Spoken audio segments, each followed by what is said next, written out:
తర్వాత సాధారణంగా ఆహ్వానిస్తున్నాం.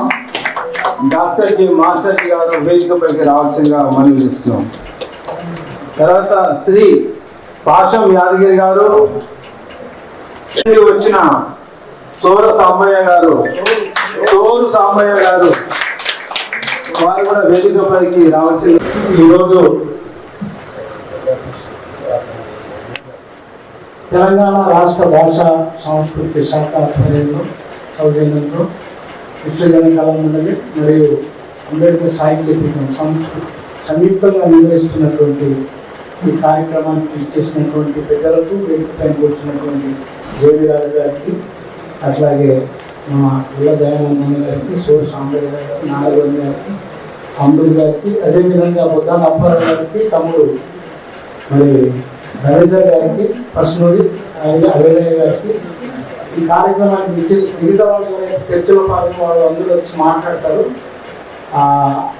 దయచేసి ఈ కార్యక్రమంలో మొట్టమొదటిగా ఒక అంశాన్ని సీరియస్గా చర్చించాలని ఉద్దేశంతో కార్యక్రమం పెట్టామండి. ఒక 80వ దశకంలో లేకపోతే 70వ దశకంలో కేవలం 2% ఉన్నటువంటి మనవాద పార్టీ దగ్గర 20-25% పెరిగి ఈ దేశంలో ఎవరైనా ఉండాలంటే వాళ్ళు ఈ దేశంలో హిందూ దేశాన్ని చేసుకున్న హిందువులుగా మాత్రమే యాక్సెప్ట్ చేసేవాళ్ళు మాత్రమే ఉండాలి. లేకపోతే మీరు ఇప్పుడు ట్రంప్ చేసినట్టుగా బయట దేశానికి వెళ్ళి వచ్చినటువంటి వాళ్ళని బయట దేశం ప్రయత్నాలు చేస్తున్నారు.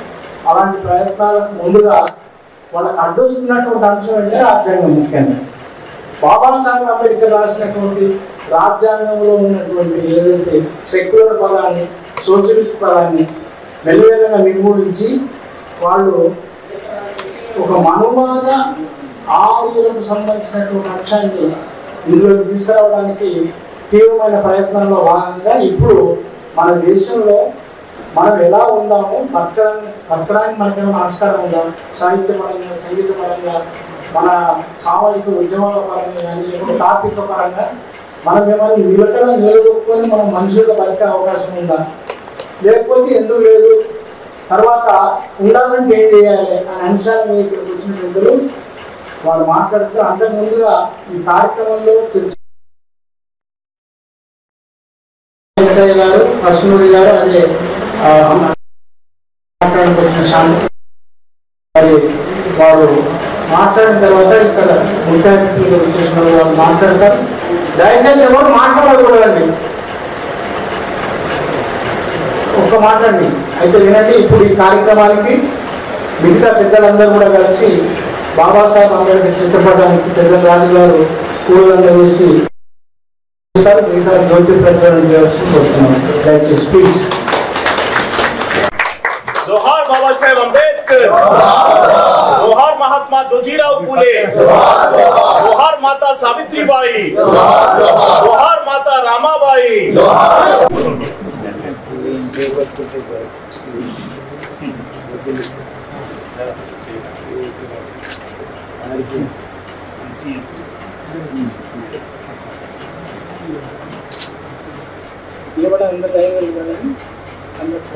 राजंग बाबा साहेब अंबेडकर के जय हो. भारत राजंग निर्माता बाबा साहेब अंबेडकर के వర్ధిల్లాలి భారత రాజ్యాంగం, వర్ధిల్లాలి భారత రాజ్యాంగం, కాపాడుకుందాం భారత రాజ్యాంగాన్ని, వర్ధిల్లాలి పూలే అంబేద్కర్ ఆలోచన విధానం, వర్ధిల్లాలి పూలే అంబేద్కర్ ఆలోచన.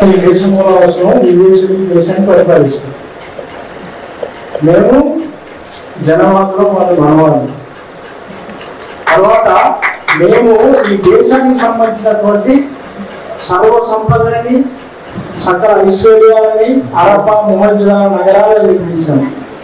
వాళ్ళు వాటిని ఆర్టిపై చివరి ప్రభుత్వ పాములు వచ్చి చేసినట్టుగా వచ్చి ఈరోజు మనం పెట్టడం చలేస్తామా, అల్లరి చేయకుండా నిర్మలంగా మాట్లాడాలన్నాను. సో ఈ కార్యక్రమాన్ని ముఖ్యంగా మనం ఎక్కువ పోస్ట్ చేయవలసినటువంటి అంశం, మనమందరం కూడా ఏమంటున్నట్టు వాళ్ళు మన వల్ల వాళ్ళు ఎప్పుడు ఒకటైతారో ఎస్సీ ఎస్టీ బీసీ ఎవరు దుకాణం వాళ్ళకే ఉంటుంది. ఎప్పటి ముక్కడు కాదు, అందుకే మనకు రాజ్యం ఇప్పుడు పుట్టా ఉండదండి. వాళ్ళకు ప్రిన్సిపల్స్ మీద ఉన్నారంట వాళ్ళు. మన ప్రిన్సిపల్స్ ఏమన్నా మనం ప్రిన్సిపల్స్ మీద రావాలి, ముందుకు వాళ్ళని ఏం చేయాలి, మనం కూడా ఈ రాజ్యాన్ని తిరిగి మనం సాధన చేసుకోవాలని ఏం చేయాలి అంశాలు ఎక్కువ వాళ్ళు ట్రేస్ అవుట్ చేయాలని కోరుకుంటూ ఇప్పుడు ప్రజలు గౌరవనీయులు నాలుగు వెంకయ్య గారిని తన అమూల్యమైన ప్రసంగాన్ని కొనసాగించుకుంటున్నారు. బహుజన ఉద్యమాల్లో మరి తల పండినటువంటి వ్యక్తి జేబీ రాజు గారు, అదేవిధంగా వేదికను అలంకరించినటువంటి పెద్దలు, మిత్రులు, ఇక్కడికి ఇచ్చేసినటువంటి సోదరి సోదరులారా, ఈరోజు ఎక్కువ మంది కళాకారులే కనిపిస్తున్నారు. చాలా కాలం తర్వాత మళ్ళీ ఈరోజు కొంతమందిని కలుసుకునే అవకాశం కూడా నాకు కలిగింది. ఎందుకనంటే మాస్టర్జీ గారి ఆధ్వర్యంలో ఈ రాష్ట్రంలో ముఖ్యంగా ఉమ్మడి ఆంధ్రప్రదేశ్లో పెద్ద ఎత్తున బహుజన ఉద్యమాన్ని, బహుజన సాహితీ ఉద్యమాన్ని కూడా నిర్వహించినటువంటి చరిత్ర ఉంది. ముఖ్యంగా కాంచీరామ్ గారు ఈ నేల మీద అడుగుపెట్టిన తర్వాత ఆ ఉమ్మడి ఆంధ్రప్రదేశ్ లో ఓటమార రాజ్ కుమార నైచెలేగా నైచెలేగా అనే నినాదం మారుమోగింది. ఆ తర్వాత మరి మేము 85%, 15% వాళ్ళే ఈ దేశాన్ని పరిపాలిస్తారా, ఈ రాష్ట్రాలను పరిపాలిస్తారా, కాబట్టి మేమంతా కూడా రాజకీయ బానిసలమేనా అనే ఒక నినాదం, ఒక సింహ గర్జన కాంచీరామ్ గారితోటి మళ్ళీ రాష్ట్రంలో మొదలైంది. ఆ తర్వాత మరి రాష్ట్రంలో అనేక మంది కొత్త నాయకులు, కొత్త సాహితీవేత్తలు, కళాకారులు, గాయకులు వందలాది మందిగా పుట్టినటువంటి సంఘటనను కూడా మేము చూడటం జరిగింది. ఒక రాజకీయ ఉద్యమం బలంగా ఉద్యమిస్తే గౌరవనీయులు భాష యాదగిరి గారి వేదికపైకి రావాల్సి కోరుతున్నాను. ప్లీజ్. ఒక బలమైన రాజకీయ ఉద్యమం కనుక వస్తే ఆ రాజకీయ ఉద్యమంలో నుంచి వందలాది వేలాది మంది సాహితీవేత్తలు, కళాకారులు, రచయితలు, కళాకారులు ఆవిర్భవిస్తారు అనే దానికి చిహ్నం ఏంటిది అని అంటే మరి మేము కళ్ళారా చూసినటువంటి పరిస్థితి ఉంది. చిన్న చిన్న వాళ్ళు కూడా ఈ సమాజానికి వ్యతిరేకంగా బాబాసాహెబ్ అంబేద్కర్, మహాత్మా జ్యోతిరావు పూలే, పెరియార్ రామస్వామి, నారాయణ గురు, సాహు మహారాజ్ మరి ఇలాంటి ఆలోచన విధానంతో మరి పెద్ద ఎత్తున తన యొక్క కళారూపాలను, అదేవిధంగా ఒక సృజనాత్మకతను ప్రదర్శించినటువంటి పరిస్థితులు కూడా చూడటం జరిగింది.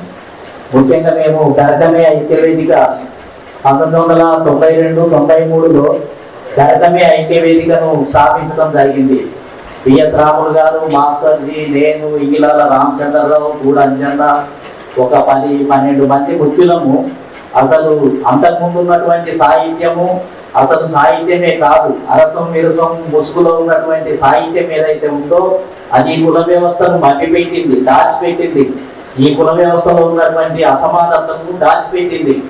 ఈ దేశంలో ఒక పేదలే ఉన్నట్టు, కార్మికులు, కర్షకులు, భూస్వాములు, పెట్టుబడిదారులే ఉన్నట్టుగా మొత్తం ఏంటంటే తన సాహిత్యం నిండా రాసి, ఉపదెబ్బలుగా రాసి వెదజల్లటం జరిగింది.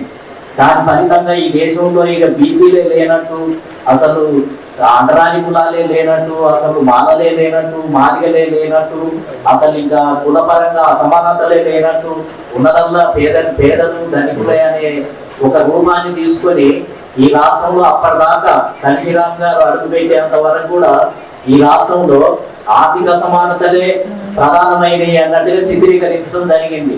కానీ మేము గరకమే ఐక్యవేదిక పెట్టిన తర్వాత అసలు మేమే తిరస్కరించాం. అసలు మీ విరసము, మీ అరసము మా సాహిత్యమే కాదు, మా 85 కులాల సాహిత్యమే కాదు, మీదంతా 2% ప్రజానీకానికి సంబంధించింది. అసలు మీ సాహిత్యంలో ఈ దేశంలో 6000 కులాలు ఉన్నాయన్న విషయమే తెలియదు.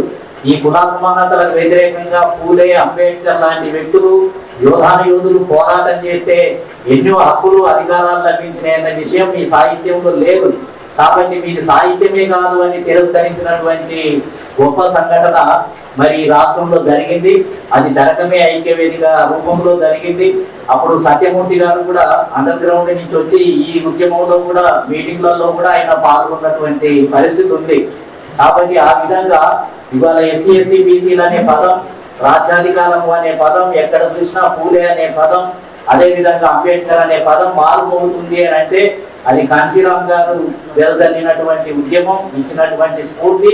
అదే విధంగా మీలాంటి వాళ్ళు ఇక్కడ ఎంతో మంది కళాకారులు తర్వాత ఏంటిది అని అంటే మనదైనటువంటి శైలిలో మన కులాలకు సంబంధించినటువంటి వాతావరణాన్ని సృష్టించడం వల్ల ఇవాళ భాషనే మారిపోయింది. కమ్యూనిస్ట్ భాష గురించి ఎవరు ఈరోజు మాట్లాడటం లేదు.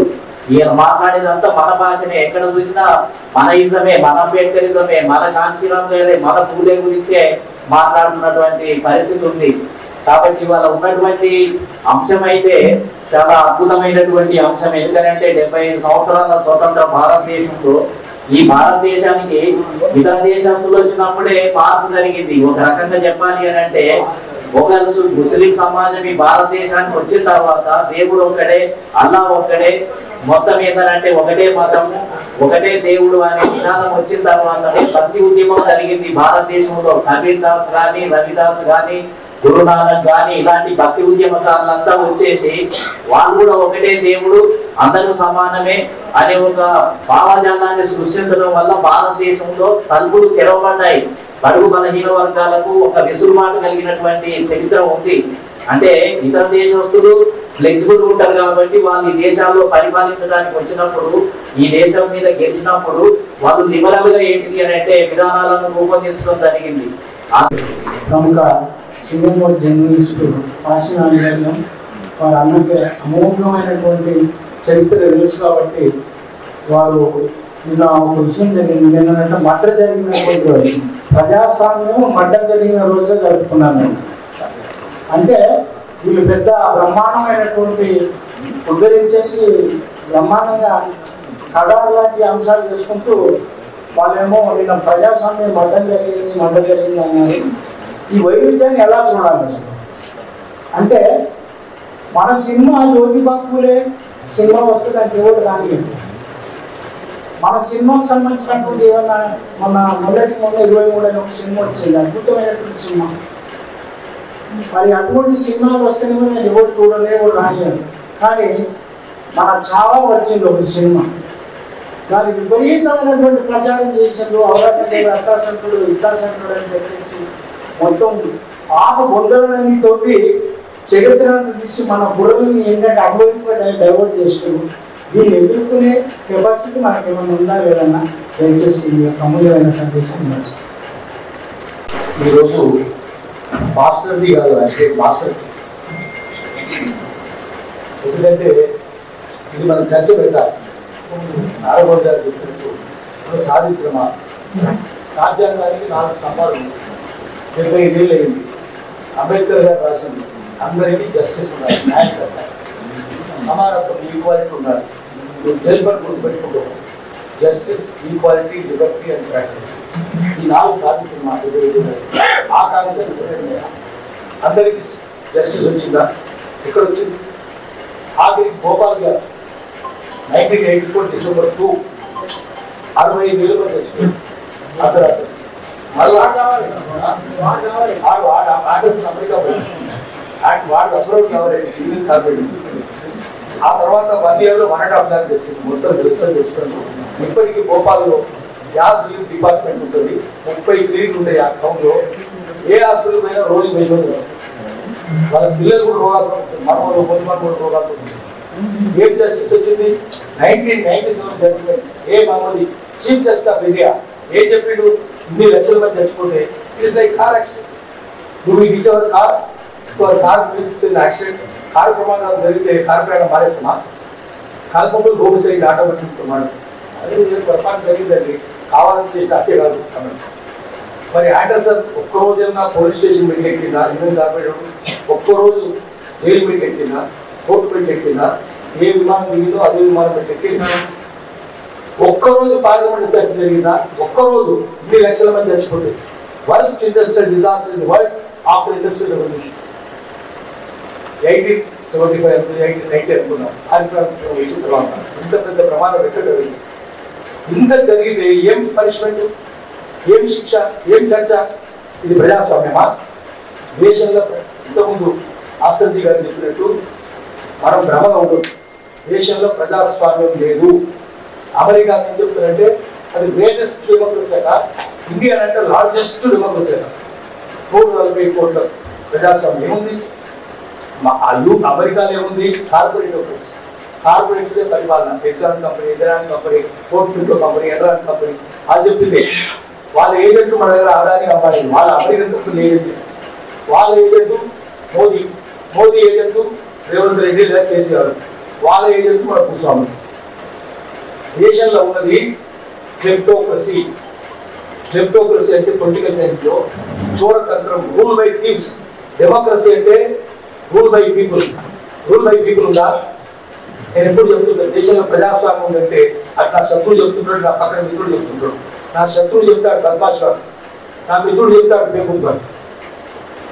మిత్రుడు బేకూఫ్ ఎక్కడ ఉంది డెమోక్రసీ? పేదోడు వెలిగాలడా, మేధావి వెలిగాలడా? మనం ఏమంటున్నాము, చిన్నోడు వాడు 2,000 రూపాయలు, వాడికి ఏం తెలియదు, రోడ్డు నుంచి తల్లి కష్టం ఉంటుంది, భర్త వైద్యం ఉంటుంది, మందులు ఉంటాయి, వాడు ఎవడో వచ్చి 2,000 రూపాయలు ఇచ్చి ఓటేయమంటారు, వేస్తున్నాను ఓటనుకుంటున్నా అని తిరుగుతున్నాడు. మరి అన్ని రాజకీయ పార్టీలు టికెట్లు అమ్ముకుంటున్నాయి కదా, చదువుకున్నాడు అడుగుతున్నా. అన్ని పార్టీలు అమ్ముకున్న పార్టీలు ఉందా? 100 కోట్ల లోక్సభ సీట్లు, 50 కోట్ల అసెంబ్లీ సీట్లు. ఎవరికి ఇస్తారు టికెట్లు? Land mafia, sand mafia, mine mafia అడుగుతున్నాడు. వాళ్ళని ఏమిరా నువ్వు టికెట్లు అమ్ముకుంటావు అడుగుతారా? ఓటు అమ్ముకుంటా, పెద్దోడు అడుగుతావు. ఎక్కడుంది దేశంలో ప్రజాస్వామ్యం? ఎక్కడుంది? చోరతంత్రం ఉంది. 543 మంది ఎంపీలను చూస్తుంటే అందరూ దొంగలు, లంగలు, లపగానే కనిపిస్తుంది, బట్టే బాధ్యతలు కనిపిస్తుంది. ఎక్కడున్నారు ఎమ్మెల్యేలు?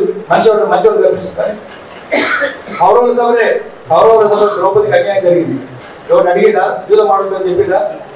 జూదం ఆడుతూ పిల్లలు పెట్టుకుందని చెప్పిండా? పిల్లలు పట్టలిపుతూ ఎవరైనా మాట్లాడినా? ఇప్పుడు కూడా అంతే, ప్రజాస్వామ్యం అంతే జరుగుతుంది. అసెంబ్లీ అంతే, పార్లమెంట్ అంతే, కోర్టులు అంతే, మీడియా అంతే. మీడియా అంతా మాఫియానే. Land mafia, sand mafia, mine mafia. రాజకీయ చేయండి, వాళ్ళ చేతులు భూస్వాములు పెట్టుబడిదాన్ని. 4 స్తంభాలు కొట్టపోయి జ్యుడిషియరీ నాశనమైంది, బ్యూరోక్రసీ పోయింది. ఐఏఎస్ జోకర్లే కదా, జోకర్లు పెట్టుకుంటే ఎగ్జిక్యూటివ్ ఏముండదు. అందరూ ఉన్నప్పుడు మన ఆకాంక్షలు నెరవేరే అవకాశం లేదు. మనం మేకలు, వాళ్ళు పుల్లు మనం పరిపాలన చేస్తుంది. మేకలకు న్యాయం ఎట్లా వస్తుంది? మనం పోయి దండ పెడితే ఉంటాయా? మా శాకారిగా, మా పులి అయినా నాయకుడు, రాజకీయ నాయకుడు, నిజాతి పడుగా అయినా కాదు కదా. దొంగ రాజ్యమే ఉంది, క్లెప్టోక్రసీ ఉంది. అందుకని ప్రజల ఆకాంక్షలు నెరవేరాయి. మనం సాహిత్యం సృష్టిస్తాం, ఇంకా బలమైన సాహిత్యం సృష్టించాలి. ఇప్పుడు రామ్నాథ్ కోవింద్ దళితుడు, ఆయన జగన్నాథ్ పూరి ఆయన భార్య సవిత, ఇద్దరు కలిసి పూరి జగన్నాథ్ టెంపుల్ పోతే తోసుకారేసేవారు, లోపలి కూడా రాలేదు. ఎవరు మాట్లాడినారు? ఆ తర్వాత ద్రౌపది మురుగు పోయింది రాష్ట్రం, ఆమె పోతే ఆమె రాలేదు. ఎవరు అడిగింది? అడుగుతారు. దేశంలో ప్రజాస్వామ్యం. రాష్ట్రపతి ప్రథమ పౌరుడికి గుళ్ళో ప్రవేశించే అర్హత లేదు. ఏం చేస్తారు? నారాయణ గారు చెప్పినట్టు ఎవరైనా ముస్లింలు, ఎవరైనా క్రిస్టియన్లు, ఎవరైనా దళితులైన, బీసీలు అయిన, నువ్వు హిందూ అయితే నీ పేరు ఏం పేరు రా? పేర్లు ఎట్లుంటే పెద్దయ్యా, కాకయ్యా, ఇస్తారు పిచ్చగారు, ఈ పేర్లే కదా. నీ పేరు ఏం పేరు? పెద్దయ్యా, వాడు తాడానికి ఊళ్ళో రావడానికి లేదు, వాడు మతం మారుతాడు. ఏం పేరు రాని పేరు? యూసుఫ్. భయపడతాడు. యూసుఫ్ అంటే భయపడబట్టి పెట్టాక దానికి రావాలి. అందరూ యూసుఫ్ లేదు, యాకూబ్ లేదు, అంతే కదా. మతం మారేది. మతం మారితే గౌరవం. నువ్వు ఆ పక్కన కూర్చొని నమాజ్ చదువుతున్నా అంటే వాడు మతం మారుతున్నాడు. నిజంగా అక్కడ అవకాశం ఉంది. ఇక్కడ ఉంది లేదు కదా. నారాయణ గారు చెప్పినట్టు అక్కడ ఉంటే క్రిస్టియానిటీలో కూడా ఉంది. ఇక్కడ లేదు, ఆయన ఏమైతారు? వెళ్ళిపోతాడు. అందుకని దేశంలో సమానత్వం లేదు, జస్టిస్ లేదు, ఈక్వాలిటీ లేదు, లిబర్టీ లేదు, సోదరభావం ఉండదు. రైట్ ఎక్కడ ఉంది? నీదే మతం, నీదే కులం, నీదే ప్రాంతం, నీదే భాష, నువ్వు డబ్బులు డబ్బులు. ఈ 4 లేవు కాబట్టి ఆకాంక్షలు నెరవేరలేదు. ఆర్థిక దోపిడీ కొనసాగుతుంది. అన్ని సామాజిక సౌదాల పునాది ఆర్థిక దోపిడీ. ఆ దోపిడీ ఉన్నంతకాలం సమానత్వం రాదు. అందుకని మనం చేయాల్సింది ఏంటంటే పోరాటం చేస్తూ ఉండాలి. ప్రజల్ని చైతన్యవంతం చేయాలి. ఎక్కడికక్కడ ప్రజలు చైతన్యవంతం చేయాలి. లేకపోతే అది జరిగే అవకాశం లేదు. రాజకీయ పార్టీ నారాయణ గారు చెప్పినట్టు చూసి మోసపోవద్దు.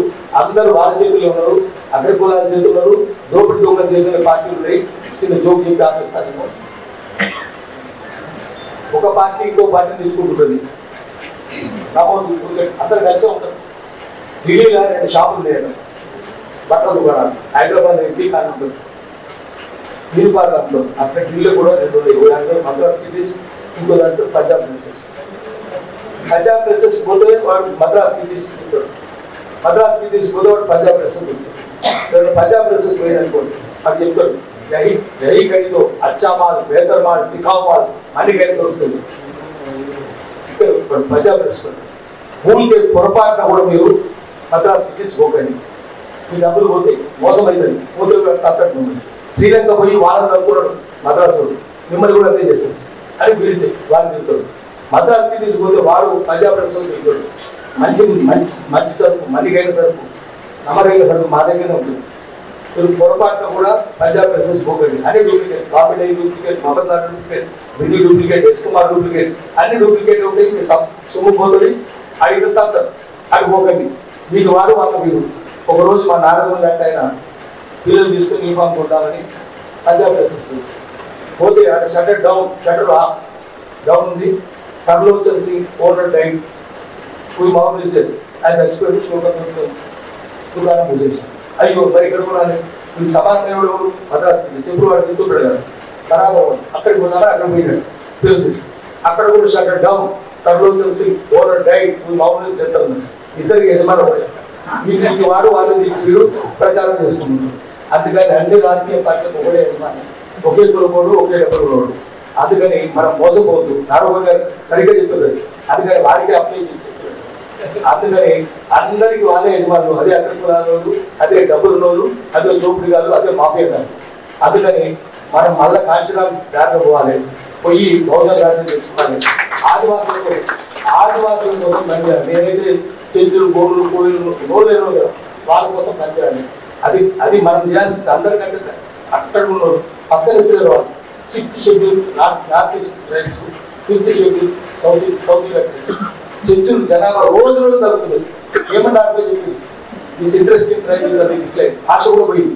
కల్చర్ పోయింది చెంచుల భాష కూడా లేదు ఓట్లు ఎవరు బతికేస్తారు ఓట్లు ఎవరు తగ్గిస్తారు చంపిస్తున్నారు బతకలిస్తారు చంపకుండా బతకలిస్తారు వ్యవసాయం చేస్తారు వాళ్ళు మేక ఊడిపోయి ఒక ఆఫ్ ప్లేస్ పోలీస్ స్టేషన్ పెట్టేస్తుంది ఘోరంగా ఉన్న పరిస్థితి అందుకని మనందరూ కలిసి చెంచులు గోవులు సవర్లు జాత 2 లక్షల మంది కోయిలు కొండలు నివాసితులు పోరాడారు వారికి ఆర్ఆర్ ప్యాకేజ్ లేదని జగన్ అన్నాడు జగన్ ప్రభుత్వం అది ఇక్కడ కేసీఆర్ అన్నాడు ఇప్పుడేమో చంద్రబాబు అంటుడు ఇక్కడ రేవంత్ రెడ్డి ఆర్ఆర్ ప్యాకేజ్ కూడా లేదు నిర్వాసితులు ఎట్లా చేస్తారు వాళ్ళు ఘోరంగా ఉన్నది అందుకనే మనం అందరిని ఏకం చేయాలి మనందరం కలిసి ఉమ్మడిగా పోరాటం చేయాలి ఒకవేళ విడివిడిగా ప్రయాణం చేసినా కూడా విపరీతం ఏంటంటే it is not separately for strike together విడివిడిగా ప్రయాణం చేసినా శత్రువులు చెప్పేసినప్పుడు ఒక్కసారి లేకపోతే ఒక్క చోటునే చెప్పేయాలి అట్లా ప్రార్థన చేసుకున్నాము ఈ యొక్క అంశాల గురించి చర్చించడానికి కార్యక్రమం పెట్టాము మరి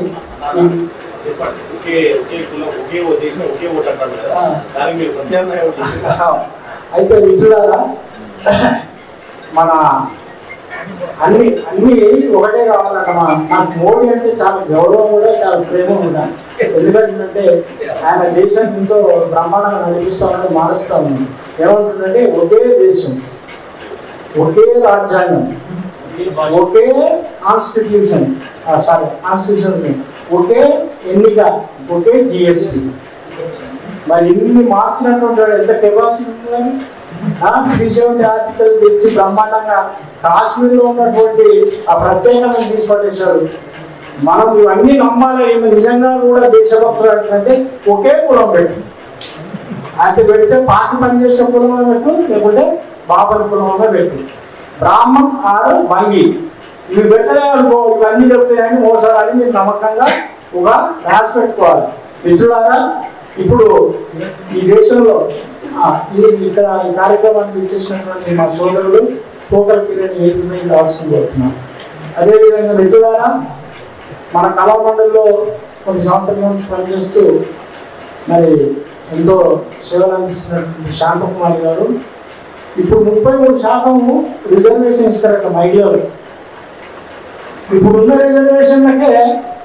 కేరళ సర్పంచ్ మగోడు వచ్చేసి ఆధిపత్యం చెలాయిస్తుంది రెడ్డి అయినా సరే రెడ్డి పిల్లమైనా కూడా ఆమె కార్పొరేట్లో ఎమ్మెల్యే ఉంటే ఒకటి వచ్చే అన్ని నడిపిస్తూ ఉంటాడు ఇక 33% ఇప్పుడు 33% ఇంకా వస్తాయంట ఆనాడు మహానుభావుడు బాబాసాహెబ్ అంబేద్కర్ ఈ మహిళా విముక్తి కోసం తన పదవి రాజీనామా చేశాడు అటువంటి అంశానికి సంబంధించి అది తగ్గుతూ ఇప్పుడు ఇంకా 33% వస్తే మరి మీరు ఏం చేస్తారో ఆ విషయాన్ని మాట్లాడవలసి కోరుతున్నాను. ప్లీజ్. అందరికీ నమస్కారాలు. ఇప్పుడే చెప్పారు, నేను చెప్పకుండానే హిందూ కోడ్ బిల్లు అంబేద్కర్ వల్ల వచ్చింది. అంటే హిందూ కోడ్ బిల్లు రాకముందు మహిళల పరిస్థితి ఎలా ఉందో అందరికీ తెలుసు, నేను చెప్పాల్సిన అవసరం లేదు. అయినా కూడా నేను చెప్తున్నాను ఏంటంటే, అప్పుడు బ్రాహ్మణ మహిళలే కావచ్చు, దళిత మహిళలే కావచ్చు, ఏ కులంలో ఉన్న మహిళలైనా కావచ్చు, వాళ్ళందరికీ కూడా ఎటువంటి స్వేచ్ఛ స్వాతంత్రం అనేది ఆ రోజుల్లో లేదు. మరి అటువంటి వాళ్ళకి స్వేచ్ఛ కలిగించడానికి అంబేద్కర్ గారు హిందూ కోడ్ బిల్లు ప్రవేశపెట్టారు. దానికి కూడా ఎన్నో తర్జన భర్జనలు జరిగిన తర్వాత మొత్తానికి హిందూ కోడ్ బిల్లు అమల్లోకి వచ్చింది. అది రావడానికి ఆయన పదవిని త్యాగం చేసిన తర్వాత కూడా మహిళా పక్షపాత అనే పేరు కూడా ఆయన తీసుకున్నారు అంబేద్కర్ గారు. అట్లా అంటే ఆ మహిళల కోసం అంతే త్యాగం చేసిన మహానుభావుడు వల్లే ఈ రోజు దేశాన్ని వెళ్తున్నా, లేకపోతే ఏరోప్లేన్ నడుపుతున్నా, హిమాలయ పర్వతాలు ఎక్కుతున్నా, ఎక్కడికి వెళ్తున్నా కూడా మహిళలకి ఆ స్వాతంత్రం అనేది వచ్చింది. అంటే నిజంగా వచ్చిందా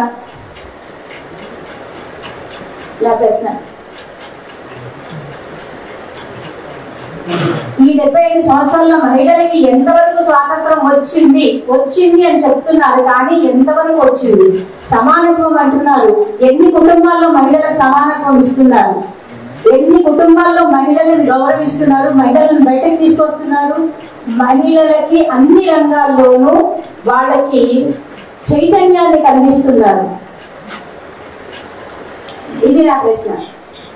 ఎందుకంటే ఇంతమంది మహానుభావులు, మగ మహారాజులు ఉన్నారు ఇక్కడ, కానీ మా సోదరీమణులు ఎవరున్నారు ఇక్కడ? ఒక్కరు, నాతో ఇద్దరు. మరి రేపు పొద్దున రాజ్యాంగం 33% ఇస్తే మీ వాళ్ళకే వచ్చింది అనుకోండి, మీ చెల్లెళ్ళకో, మీ కూతుళ్ళకో, మీ వైఫ్లకో, ఎవరికో వచ్చి పదవులు వచ్చాయి, అప్పుడు ఏం చేస్తారు? వాళ్ళకి ఏమని చైతన్యం కలిగిస్తారు? ఇప్పుడు తీసుకురాని వాళ్ళు అప్పుడు మీకు పదవులు వస్తే మీ వాళ్ళని ఇంట్లో పెట్టి వాళ్ళ పేరు చెప్పి మీరే సమాజాన్ని నడిపిస్తారా? మీరే ఆ పదవిని వెళ్తారా? వాళ్ళకి ఏమి తెలియకుండా వాళ్ళని ఇలా ముందు నుంచోబెట్టి బొమ్మలాగా చెప్పండి. ఇక్కడ ఉన్న వాళ్ళందరూ కూడా సమానత్వం అంటారు. ఏది ఇక్కడ సమానత్వం ఎక్కడుంది? ముందుగా మీరు చేయాల్సిన పని మీ ఇళ్లలోని మహిళల్ని ఇలాంటి మీటింగ్లకు తీసుకొచ్చి వాళ్ళని చైతన్యపరచడంలో సమానత్వం వస్తుంది. రేపు మీకు 33% ఇచ్చినప్పుడు మహిళలు వాళ్ళకి ఏమి అక్షరజ్ఞానం లేకపోతే, వాళ్ళకి సమాజం గురించి ఏమి తెలియకపోతే వాళ్ళు దేశాన్ని ఎలా వెళ్తారు, ఎలా పరిపాలిస్తారు? ఇక్కడ వేదికలు ఎక్కి మన ఉపన్యాసాలు ఇవ్వడం కాదు, ముందుగా మన ఇళ్లలోని మహిళలను తీసుకురండి, చైతన్యపరచండి, వాళ్ళకి రాజ్యాంగం గురించి పోట్లాడడానికి శక్తిని ఇవ్వండి, అవకాశం కలిగించండి. వాళ్ళకి తెలియని విషయాలు తెలియపరచండి. నేను ఇన్ని సంవత్సరాలుగా వస్తున్నా, నాకు కూడా చాలా విషయాలు తెలియదు, నేను తెలుసుకుంటున్నాను. తెలుసుకోవాలన్న ఉత్సాహంతోనే వస్తున్నాను. నేను తెలుసుకోవాలన్న జ్ఞానం ఫస్ట్ ఉండాలి. అంటే ఎక్కడికి వెళ్తే ఎలాంటి జ్ఞానం వస్తుంది? ఇక్కడ ఈ వేదిక దగ్గరికి వచ్చాము, ఇక్కడ ఏం చెప్పారు? స్వాతంత్రం గురించి చెప్పారు. మహిళలు కూడా స్వాతంత్రం కావాలంటే మరి మహిళలే. మీరు అనుకోదండి, ప్రతి ఒక్కరు కూడా ఇలాంటి మీటింగ్లకు వచ్చేటప్పుడు, ఇలాంటి సమావేశాలు జరిగేటప్పుడు మన ఇళ్లలో వాళ్ళకు కూడా చైతన్యం కావాలి. ఆ చైతన్యం కావాలంటే వాళ్ళు కూడా ఇక్కడికి రావాలి, వాళ్ళు కూడా తెలుసుకోవాలి. అప్పుడే 33% మహిళలకు రిజర్వేషన్ వచ్చినా, రాజ్యాంగంలో అవకాశాలు వచ్చినా వాళ్ళు కూడా ధైర్యంగా రాజ్యాన్ని వెళ్తారు. వాళ్ళని ముందు నుంచోబెట్టి అన్నో లేకపోతే తండ్రో లేకపోతే మొగుడో చేయక్కర్లేదు, వాళ్ళంతటా వాళ్ళు చేసుకునే ధైర్యాన్ని కలిగించాలని మాత్రమే ఇప్పుడు నాకు ఇచ్చిన ఈ సబ్జెక్టుకి ఇది నా ఆలోచన. నేను చెప్పాను, నాకు అవకాశం ఇచ్చిన ధన్యవాదాలు. చాలా సందర్భానుసారంగా ఉన్నటువంటి ప్రశ్న. అయితే మీరు కూడా మీరు ఒక్కడే కాకుండా ఇంకో ఇద్దరు తీసుకురావాల్సిన అవకాశం ఉంది. మరి కేవలం ఆరోపణ చేయడానికి ఏదైనా ఉంటుంది కానీ మిత్రులారా మనము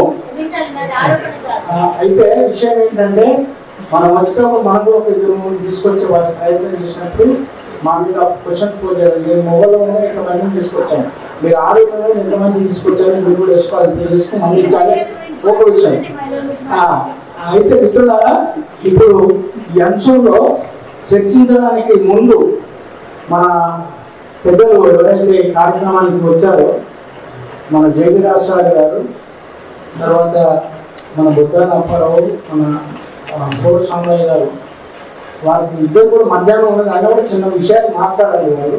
అంతకుముందు ఏంటంటే ఈ కార్యక్రమానికి ఇచ్చేసినటువంటి మన పోగల కిరణ్ మాలి గారు ఒక 2 నిమిషాలు తన అమూల్యమైనటువంటి సందేశాలు ఇవ్వాల్సి కోరుతున్నాయి. విశ్వజన కళామండలి ఆధ్వర్యంలో ఇందాక బహుజన జాతి ముఖ్యమైనటువంటి యువ కవి రచయిత రవీంద్రనాథ్ మాట్లాడుతూ మాస్టర్జీ గారి గురించి చాలా విషయాలు చెప్పారు. వారి తపనంతా ఈ సనాతనం నుంచి నా పురాతన నా జాతులను ఎట్లా కాపాడుకోవాలని తన 40-50 ఏళ్ళ తన జీవితాన్ని మొత్తం అంకితం చేసి నేటికి నాలుగున్న మాట్లాడినట్టుంది. మాస్టర్ జీ కాదు మాస్టర్ కి అని మన పార్షి నాయకుడి అన్నాడు. ఆ మాస్టర్ కీని ఎక్కడ చట్టసభలలోకి వస్తే ఈ పురాతన వర్గాలకి ఆ మాస్టర్ కి నేనెక్కడ అందిస్తాడు అని ఈ వస్తున్నటువంటి పాలకులు ఎవరు కూడా ఈ సమాజంలో అంబేద్కరిజం ఒకవేళ గుర్తుకొస్తుందంటే ఫస్ట్ మాస్టర్ జీ అన్న పాట గుర్తుకొస్తుంది. అందుకో దండాలు బాబా అంబేద్కర్ చాలా చక్కగా ప్రతి ఒక్కరు రింగ్టోన్గా కూడా పెట్టుకుంటారు. కానీ ఇప్పుడున్న తెలంగాణ ప్రభుత్వానికి కానీ గత తెలంగాణ ప్రభుత్వానికి కానీ గతంలో ఉమ్మడి రాష్ట్రంగా ఉన్నటువంటి ప్రభుత్వాలకు కానీ ఆయన యొక్క పాటలు కానీ తన యొక్క ఆవేదన కానీ ఈ బహుజన వర్గాల చైతన్యంలో తన పాత్ర కానీ నేటికి కనీసం చర్చించుకునే స్థితిలో ఈ ప్రభుత్వాలు లేవంటే నేను అనుకుంటున్నా ఆయనని ఎక్కడ గుర్తిస్తే ఈ బహుజన వర్గాలకి మాస్టర్ కి ఇచ్చేస్తారు అనే భయంతోనే నేటికి ఆయన పేరుని ఉచ్చరించట్లేదని నేను అందుకు గర్వపడతా ఉన్నా, భయపడుతున్నానని నేను అనుకుంటున్నా. ఆయన తెలవని వ్యక్తి కాదు. తెలుగు రాష్ట్రాల్లో పరిచయం అక్కర్లేనటువంటి మహనీయుడు మాస్టర్ జీ అన్న. అలాంటి వ్యక్తి ఈరోజు ఇంకా ఈ రాష్ట్రాలలో జరుగుతున్నటువంటి ఈ యొక్క మనువాద దోపిడీదారులంతా పాలకులుగా చలామణి అవుతున్న తీరు పట్ల చాలా చక్కగా నారగోనన్న, యాదగిరి అన్న, తర్వాత మా జాతి బిడ్డ అన్న రవీంద్ర అన్న చాలా బాగా మాట్లాడారు మీరు విన్నారు ఇప్పటి వరకు. అయినా మాస్టర్ జీ అని ఏ కార్యక్రమం తీసుకున్నా మీరంతా పిలవగానే వస్తున్న ప్రతి ఒక్కరికి పేరు పేరు నా జయభీములు తెలియజేస్తూ ఈ కార్యక్రమం ముఖ్య అతిథి నిజంగా అభినవ అంబేద్కర్ నడుస్తున్న అంబేద్కర్ ఈ రోజు కూడా మనందరి ముందు చాలా నడిచిపోతుంటే యాదగిరి మీరు వాకింగ్ రోజు చేస్తారని చేస్తున్నాడు. రపరప ఉరుకుతూనే మేమేం సాధారణంగా పోతున్నాం. ఇప్పుడే మన జేబీరాజు గారు ఆ మహనీయుడి కార్యక్రమానికి రావడం చాలా సంతోషం. అదేవిధంగా మా గురువు గారు దయానంద్ అన్న, అదేవిధంగా అవిలన్న వచ్చిన ప్రతి అక్కగారు కూడా ఇప్పుడు మహిళల గురించి చాలా చక్కగా మాట్లాడారు. కానీ కమ్యూనిస్టులు మొదటి నుంచి రైతు ఉద్యమాలు, మహిళా హక్కుల ఉద్యమాలు, ఈ రైతు కూలీల ఉద్యమాలు ఇవన్నీ జరిపి భూస్వాములకు హక్కులు తెచ్చిర్రు. అగ్రవర్ణాలలో ఉన్న దొరసాలకి రేపు రిజర్వేషన్లు వస్తే చట్టసభలలో పోవడానికి మహిళలు కూడా ఎవరుంటారంటే ఉద్యమాలు మనయే ఉంటాయి, పోరాటాలు మనయే ఉంటాయి, కార్యక్రమాలకు మన భార్య పిల్లల్ని మనం తరలిస్తాం తప్ప ఏ ఒక్క దొరసాని మన వెహికల్లో కూర్చోదు. ఆ దొరసాని ఏసీ కార్లలో వచ్చి ఆ సీట్లు అందుకొని చట్టసభలలోకి పోతారు. ఈ రకమైన ఫస్ట్ దోపిడీ మీద మనం ఆలోచన చేయాల్సినటువంటి అవసరం ఉంది. చాలా విషయాలు పెద్దలు ఇప్పటి వరకు మాట్లాడారు. రాజ్యాధికారం గురించి, రాజ్యాధికారం కోసం పోరాడే చనిపోయే దగ్గర మనం ఎట్లుంటామో కూడా మన రవీంద్రనాథ్ ఇంతకు ముందే చెప్పిండు. అన్ని విషయాల జోలికి నేను పోను కానీ మాస్టర్ జీ అన్న తీసుకున్నటువంటి పురాతనవాదం ఏదైతే ఉందో దాన్ని బతికించుకోవడంలో ఇప్పటి వరకు ఉద్యమాలలో ఉన్న మేము రేపు ఆయన చేపట్టిన ఈ ఉద్యమంలో కూడా ఖచ్చితంగా పనిచేస్తాం. కాంశీరామ్ గారి వారసులుగానే మేము ముందుకు పోవడానికి నేను ఇప్పుడు ఉన్నటువంటి ప్రభుత్వం కానీ గత ప్రభుత్వంలో ఉన్న అవకాశాలు వచ్చిన తలవంచకుండా ఆ పార్టీల జెండాను కూడా కనీసం నా ఎడం చేతితో కూడా పట్టుకోకుండా ఈ యొక్క కాంశీరామ్ గారి సిద్ధాంతమే నిజమైనటువంటి తెలంగాణ వాదం, ఆ తెలంగాణ వాదాన్ని ఈ రోజు దొరలవాదంగా దోపిడీదారుల పెత్తందారుల రాష్ట్రంగా మార్చుకొని దోపిడీ చేసుకునే పరిస్థితిలో సామాజిక తెలంగాణ అవసరం.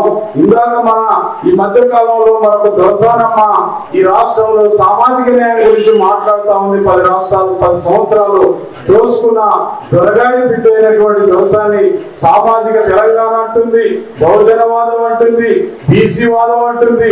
ఈ రకమైన వాదంతో తిరిగి వస్తుంది. ఈ మహిళలు ఆ వాదాన్ని తిప్పికొట్టడానికి ఈ పోరాటం చేసిన నా మహిళలంతా తిరిగి దొరసాలను తరిగి కొట్టే పోరాటానికి సిద్ధం కావాలని మా శాంతక్క కూడా చెప్తూ ఈ అవకాశం ఇచ్చిన ప్రతి ఒక్కరికి ధన్యవాదాలు తెలియజేస్తూ నేను సామాజిక తెలంగాణ రాష్ట్ర సమితిని కేసీఆర్ దొరల పార్టీ అయితే ఇది సామాజిక పార్టీగా జేబీ రాజు గారు నామకరణం చేసినటువంటి పార్టీ. అది నో టిఆర్ఎస్, ఇది ఎస్టిఆర్ఎస్ అని ఆయన నాకు ఏనాడో చెప్పాడు. నేను ఎస్టిఆర్ఎస్ సామాజిక తెలంగాణ రాష్ట్ర సమితి, అది బిఆర్ఎస్ గా మారింది. మన రాష్ట్ర సమితి సామాజికంగా రాబోతుంది. ఆ విషయాన్ని కాంశీరామ్ వీరి వారసులుగా పెద్దలందరూ కూడా గుర్తు చేస్తూ మీ అందరికీ దాన్ని ఆశీర్వదించవలసిందిగా కోరుతూ సెలవు తీసుకుంటున్నాం. జేబీ. ధన్యవాదాలు. సభకు గుర్తు అతిథులు వచ్చిన జేబీ రాజు గారు, దయానంద్ గారు, విషయం ఏమంటే ఈ రోజు మీటింగ్ ఎందుకు ఏర్పాటు చేస్తున్నాం? देने को रखो इतिहास टकराने वालों का लिखा जाता है, तलवे चाटने वालों का नहीं। और सुनो, इतिहास टकराने वालों को लिखा जाता है, तलवे चाटने वालों को नहीं। अगर वाकई अब जिंदा कौम हो तो गलत का विरोध करना सीखो। समंदर की लहरें लाशों को निकाल फेंकती है, तैराक को नहीं। తెలుగు చెప్తా, చరిత్ర ధిక్కరించే వాళ్ళని రాయబడుతుంది, అరికాళ్ళు నాకే వాళ్ళని కాదు. చరిత్ర ధిక్కరించే వాళ్ళని రాయబడుతుంది, అరికాళ్ళు నాకే వాళ్ళని కాదు. మీ నిజంగా బతుకున్న సమాజం అయితే ధర్మాన్ని ఎదుర్కోండి, అన్యాయం ఎదుర్కోండి. ఇదే సభ ఉద్దేశం. సముద్రంలోని అలలు శవాల బయటికి పోసేస్తాయి. ఈతగాళ్ళను కాదు, మన మాస్టర్ కి గజ ఈతగాడు. అది ప్రోగ్రామ్ పెట్టింది. మరి ఏ बोलना चाह रहा हूं ఎందుకు మాట్లాడతా విషయం ఏమంటే, ఎందుకు మనం 70 ఏళ్ళైనా ఎందుకు ఎన్నుకున్నాం? కారణం ఏంటిది అంటే మనలో ఐక్యత లేదు. ఎస్టీ బీసీ మైనార్టీ 80% ఉన్నాం. ఉండి ఓట్లు మాయి సీట్లు బాగపోతున్నాయి. మనలో సోయి లేదు. సోయి చిన్న ఉదాహరణ లేదు, సమయం ఉందో లేదు. టిఎన్ శేషన్ అని అధికారి ఉండే, ఎలక్షన్ ఆఫీసర్ ఆఫ్ ఇండియా అధికారి. ఒక దినం మంది మార్బలంతో ప్రయాణం చేస్తున్నాడు. అడవిలో విడిది ఏర్పాటు చేసిండు. ఒక చెట్టు కనిపించింది. పిల్లలు వాళ్ళ మన్మరాలు తాత ఆ చెట్టు మీద ఒక పక్షి కూడు కావాలి అడిగాడు అని చెప్పిండు. అరే లావు అని చెప్పాడు. దగ్గర రావాలి పోయిండు. వాళ్ళకి అందకు వచ్చింది, దొడ్డు అందకు వచ్చింది. ఒక చిన్న పిల్లగాడు అక్కడ మేఘాలు పెట్టున్నాడు. మనం పిలిచిండు, అబ్బాయి ఈ 10 రూపాయలు ఇస్తారా? ఆ చికాకు పక్షి కూడు ఎంపీ అన్నాడు. నేను తెంప అన్నాడు. 100 రూపాయలు ఇస్తా, తెంప. 1000 ఇస్తా, తెంప అని పరిశాన్ అయిపోయాడు. వచ్చి సార్ ఆ పిల్లగాడు ఉన్నాడు కానీ మాకు అందకు వచ్చింది, మరి 1000 రూపాయలు ఇస్తాం వరకు తెంప అంటాడు. సార్ అని బులావకు అంటాడు. పిలుస్తాడు. ఏమైందిరా బాబు, 1000 రూపాయలు తెంపి ఏమైంది? 10,000 తెంపాడు. అదే అదేంటిరా 10,000 సార్, 10 కోట్ల రూపాయలు భూ తెంప అన్నాడు. పోనీ కారణం చెప్పు. ఎందుకు నేను భూమి తెంపేస్తే అన్న పక్షి పిల్లలు ఉన్నాయి, అవి చనిపోతాయి, చెల్లా చెదిరిపోతాయి. రేపటి ఏం జవాబు ఇసుకోవాలి? ఆ పని చెయ్యాలి. ఏది 10 కోట్లు ఇచ్చినా పశువులు తెంపాలన్నాడు. మనం ఇక్కడ ఎస్సీ ఎస్టీ బీసీ మైనార్టీ ఉన్నామని మన ఓటు ఏం చేస్తున్నాం? అమ్ముకుంటున్నాం. గోదల పోరగాడు ఓటు పక్షులు తెంపాలి 10 కోట్లు ఇచ్చినా, మరి మనం కూడా 10 కోట్లు ఇచ్చినా నేను ఓటు ఇంకోటి చెయ్యాలని రావాలి కదా, రావాలా కాదు. అప్పుడే మనకు సీటు వస్తుంది. ఓటు వేసుకుని సీట్ ఓటు వేయబట్టినాం. ఎందుకు వేయబట్టాం? మనకు భయం ఉన్నది. సమాజంలో 3 విషయాలు ఉన్నాయి. ఎందుకు మార్పు రాదంటే, ఫస్ట్ బీదలలో భయం, ధైర్యం లేక మార్పు రాదు. మిడిల్ ఫ్యామిలీలలో సమయం లేదు, ఉన్నోనికి అవసరం లేదు. ఈ సమాజం మార్పు కలిగే విషయం. మార్పు రావాలంటే మీరు धैर्य रावल। गरीब में हिम्मत नहीं है, मीडियम वाला सदैव नहीं है, अमीर आदमी बुरा नहीं है उसको, वो है। तो आज मैं क्या बोलने जा रहा हूँ, जलते घर को देखने वालों, गौर करो, जलते घर को देखने वालों, आपका फूस का घर है। जलते घर को देखने वालों, फूस का घर आपका है। घर के पीछे, आपके पीछे तेज हवा है, आगे मुकद्दर आपका है। उसके मौत पर मैं चुप था, मेरा नंबर अब आया है। मेरे मौत पर आप भी चुप हो, अगला नंबर आपका होगा। एनआरसी वाले बोल रहे हैं, जब एससी वाले जब परेशान थे उस जमाने में हमारे मुस्लिम साथ नहीं दिए, साथ देते तो आज ये हो नहीं होता था। आज हम भी आपके बीच के थे, हम भी तुम्हारे वंशज है। 6th सेंचुरी में मुसलमान नहीं था, 6th 7th सेंचुरी में मजहब चेंज हुए, जो हुए हम भी तुम्हारे भाई है, एससी में से है, बीसी में से है, हम भी उस तरह है। लेकिन उस जमाने में मंदिरों को ध्यान देना, पाई नहीं पिन देना, तालाब में ध्यान देना, तो वो लोग चले गए उधर, इस्लाम में चले गए। तुम्हारे भाई है ना।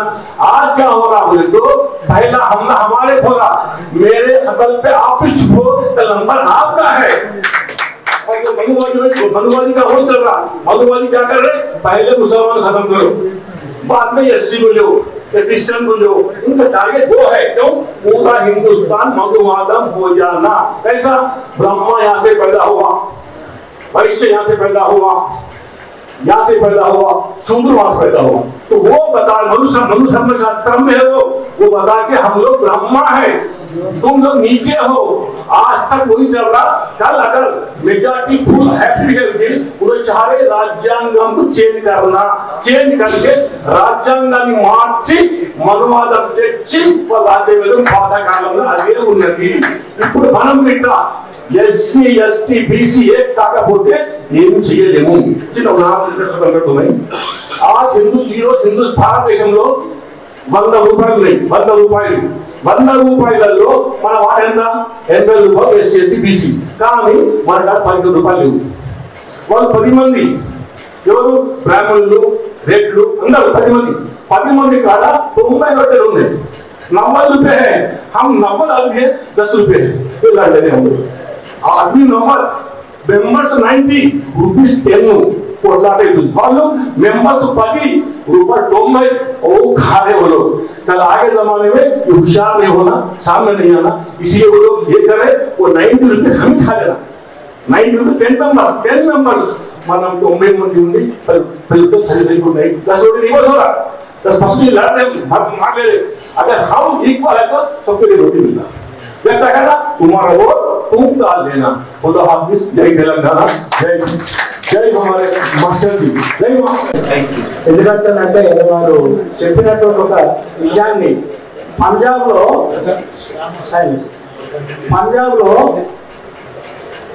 ఢిల్లీ ఈ బిల్లు జరుగుతూ ఉంటే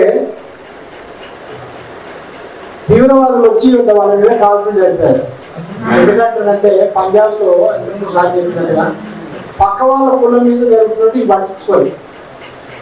పట్టించుకోకపోతే వీళ్ళ మీద కాల్పులు జరిగిన పక్కన పట్టించుకోవాలి। చిన్న సింపుల్ నాకు బ్రహ్మాండంగా చెప్పాడు సార్। మనం ఏంటంటే ఆడు కదా మాలో నీళ్ళు కాకపోతుంది, మాలో నీళ్ళు కాదు, సాగరు మంగళూరు ఇట్లా ఎవరి అంటే అర్థమైంది సార్। అంటే మన వాళ్ళు కొంతమంది శ్రీకాకుళం, విజయనగరం, విశాఖపట్నంకి వచ్చిన మిత్రులకు వాళ్ళకు కూడా అర్థమవుతుంది। ఇప్పుడు పక్క వానికి ఏమైనా జరుగుతుందో పట్టించుకోలేదనుకో, నెక్స్ట్ మనదే ఉంటుంది। కాబట్టి ఇది కలిసికట్టుగా పనిచేయాల్సినటువంటి సమయం ఆసన్నమైంది.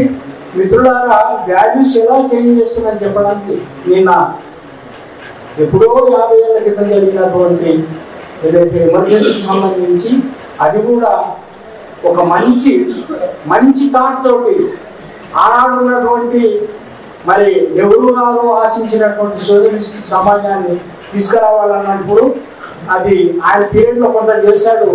ఇందిరాగాంధీ తన యొక్క పీరియడ్లోనే ఇది ప్రజల ఆమోదంతో సోషలిస్టిక్ సమాజాన్ని తీసుకుంటామని ప్రయత్నం చేస్తున్న క్రమంలో ఈ మొత్తం కోరవాదులు ఆ జయప్రకాష్ నారాయణని ముందు పెట్టి మొత్తానికి ఏంటంటే ఆ ఇందిరాగాంధీ పాలన నాశనం చేయాలని చూశారు. కానీ నా అనుభవం చెప్తున్న మిత్రులారా వినాలి, ఎప్పుడైతే ఈ యొక్క ఎమర్జెన్సీ పెట్టిన కాలంలోనే ఎస్సీ ఎస్టీ బీసీలకు బ్రహ్మాండమైనటువంటి విముక్తి వచ్చింది. చాలా మందికి ఉద్యోగాలు వచ్చి రాజాభరణాలు రద్దయ్యాయి, బ్యాంకులు జాతీయమయ్యాయి, ఇప్పుడు అన్ని ప్రైవేట్ అవుతున్నాయి. కాబట్టి ఏంటంటే నా ఉద్దేశం ఏంటంటే ఇప్పుడు నారవని ఎక్కడ పోయిందో తెలియదు. అయితే ఆయన ఏమన్నాడంటే కాంగ్రెస్ నమోదు, తెలుగుదేశం నమోదు ఇదన్నాం. ఈ 3 పార్టీలు నమ్మక పార్టీలు అనుకున్నాం. ఇందులో గుడ్డేది మెల్లేది అనేది చూడాలి. గుడ్డి దానికంటే కోసం వెళ్ళడంతో దోస్తాలు చేద్దాం. ఫస్ట్ పాపం అట్లా చేసాడు. జాతీయ ఉద్యమంలో ఫస్ట్ మాకు ఉద్యోగాలు కావాలని మొదలు పెట్టాడు. ఆడికి ఉద్యోగం ఇస్తారు కాబట్టి రాజ్యాంగం వల్ల ఆడికి మొత్తం ఉంచుకొని మొత్తం సంపాదించి కూర్చున్నాం. మనకు కూడా స్ట్రాటజీ ఉండాలంటే గుడ్డి కంటే మెల్లమెల్ల ఎవరిని చూద్దాము, దాంతో ప్రయాణం చేద్దాము, మన శక్తిని పెంచుకుందాము. ఆ విషయాల గురించి పెద్దలు మరి మా దయానందన్న తన అమూల్యమైన సందేశాన్ని కొద్ది సమయంలో మాస్టర్ జీ గారు ఇక్కడ కేవలం రాజకీయం తప్ప అన్ని పెట్టాడు. ఆర్థిక, సాహిత్య అని పెట్టాడు, సామాజికంగా. ఇంకా అందరూ రాజకీయాలు మాట్లాడతారు. ఈ వేదిక మీద ఆసీనులైనటువంటి మన ముఖ్య అతిథి, గొప్ప సామాజికవేత్త, ఈ రాష్ట్రంలో రాజకీయాలకు అతీతంగా అనేక మందిని సామాజికవేత్తల్ని తయారు చేసినటువంటి పూజ్యులు జేపీ రాజు గారు, పోకల్ కిరణ్ గారు, అనేక మంది ఆసీనులయ్యారు. రవీంద్ర గారు కూడా, అంటే అవలయ్య గారు, అంబేద్కర్ యువజన సంఘం అధ్యక్షులు. ముఖ్యంగా Indian democracy it is nothing but mobocracy. ప్రజలు చాలా చైతన్యం వల్ల ఓట్లు అమ్ముకోవటమే, అది రాంగ్. అది సీట్లు అనేవి ఎన్ఆర్ఐ ఎవరు అమెరికాలో యాపిల్స్ కోసం హోటల్స్ లో పనిచేసే ఒక డిగ్రీ పేపర్ ఉంది. ఒక రోజు పనిచేస్తే ఒక $500 వస్తాయి. 500 ఇంటూ ఇక్కడ పెడితే ఇక్కడ దగ్గర 50,000 60,000 ఇక్కడ పంపిణీ. వాళ్ళు వచ్చి టికెట్లు కొనుక్కొని మన డెమోక్రసీలో వేవ్ ఉంటే గెలుస్తాడు, వేవ్ లేకపోతే గెలవడు.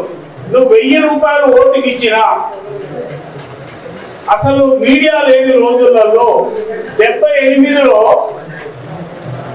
వెంకట రెడ్డి అంటే వెంకట రెడ్డి అని పెట్టి రాసిరు. వాళ్ళు వరకు ఉండేది, వాళ్ళు కూడా గెలిచిండు. పెద్ద పెద్ద భూస్వాములు ఓడిపోయారు. ఓట్లు ఎవ్వరు అమ్ముకోవట్లేదు, అందరు ఇస్తున్నారు, తీసుకున్నారు. ఒకప్పుడు బలహీన వర్గాలు సారాకో లేకపోతే కారాకో లేకపోతే కూరకో ఓటు వేశారు. ఇప్పుడు పెద్ద పెద్ద మీరు అసలు ఓట్లు అయితే లేదు. బంజారా హిల్స్, జూబ్లీ హిల్స్, పెద్ద పెద్ద అపార్ట్మెంట్లు ఉన్నటువంటి వాళ్ళు కార్పొరేట్ ఎలక్షన్స్ వస్తే వాళ్ళు వెళ్ళి అడుగుతున్నారు, మాకు స్కాచ్ ఓటర్. అక్కడ 50 ఇల్లులు ఉంటే 50 అపార్ట్మెంట్ వాళ్ళకు ఒక అసోసియేషన్ ఉంటుంది. వాళ్ళు డబ్బులు అడుగుతున్నారు. ఎట్లా అడుగుతున్నారు? ఏ రూపంలో అడుగుతున్నారు? మాకు బోర్వెల్ వేయండి. పిల్లలు ఏమడుగుతున్నారు? Cricket kit కొనియండి. ఇకపోతే సీనియర్ సిటిజన్స్ ఏమంటున్నారు? మాకు స్కాచ్ బాటిల్స్, బ్రెడ్ స్ప్రెడ్ పంపండి. ఎండాకాలం అనుకోండి కింగ్ ఫిషర్ బీర్ పంపండి. వాళ్ళు ఓట్లేస్తున్నారు ఈ ప్రజాస్వామ్యాలు. కాబట్టి అది కాదు, ప్రజలు ఎప్పుడు కూడా ప్రత్యామ్నాయం చూస్తారు. ప్రత్యామ్నాయం అంటే ఏంటంటే ఇతను గెలవగలుగుతాడా, ఇతను కారులో రాగలుగుతాడా, ఇతను ఒక కాన్స్టిట్యున్సీ తిరగటానికి ప్రజెంట్ అయితే 10 లక్షల రూపాయలు కానీ తిరగడానికి అయితే ఇద్దరు కూడా డబ్బులు ఇస్తున్నారు. ప్రధాన పార్టీలు గెలిచేటోళ్ళే గెలుస్తున్నారు. ఒకవేళ డబ్బే ఈ సమాజాన్ని శాసిస్తుందంటే టాటాలు, బిర్లాలు, మహమ్మద్రాలు, అదాని, అంబానీ గెలిచేటప్పుడు. మన తెలుగు రాష్ట్రాల రాజకీయ చిత్రపటం చూస్తే ఓ రెడ్డి అయి అమిత్ షా రెడీ అయి, రెడ్డి అయి రెడీ అయి రెడీ మేడ్, ఓ కమ్మ అయి కడి అయి కమ్మ కార్, ఓ బొమ్మనై బడి అయి బ్రాహ్మణ ఓటర్ అని పోతారు. హోటల్ దళిత్ ఎవరైనా పోతారండి? కాబట్టి సైకలాజికల్ గా మనం తయారు కావాలి.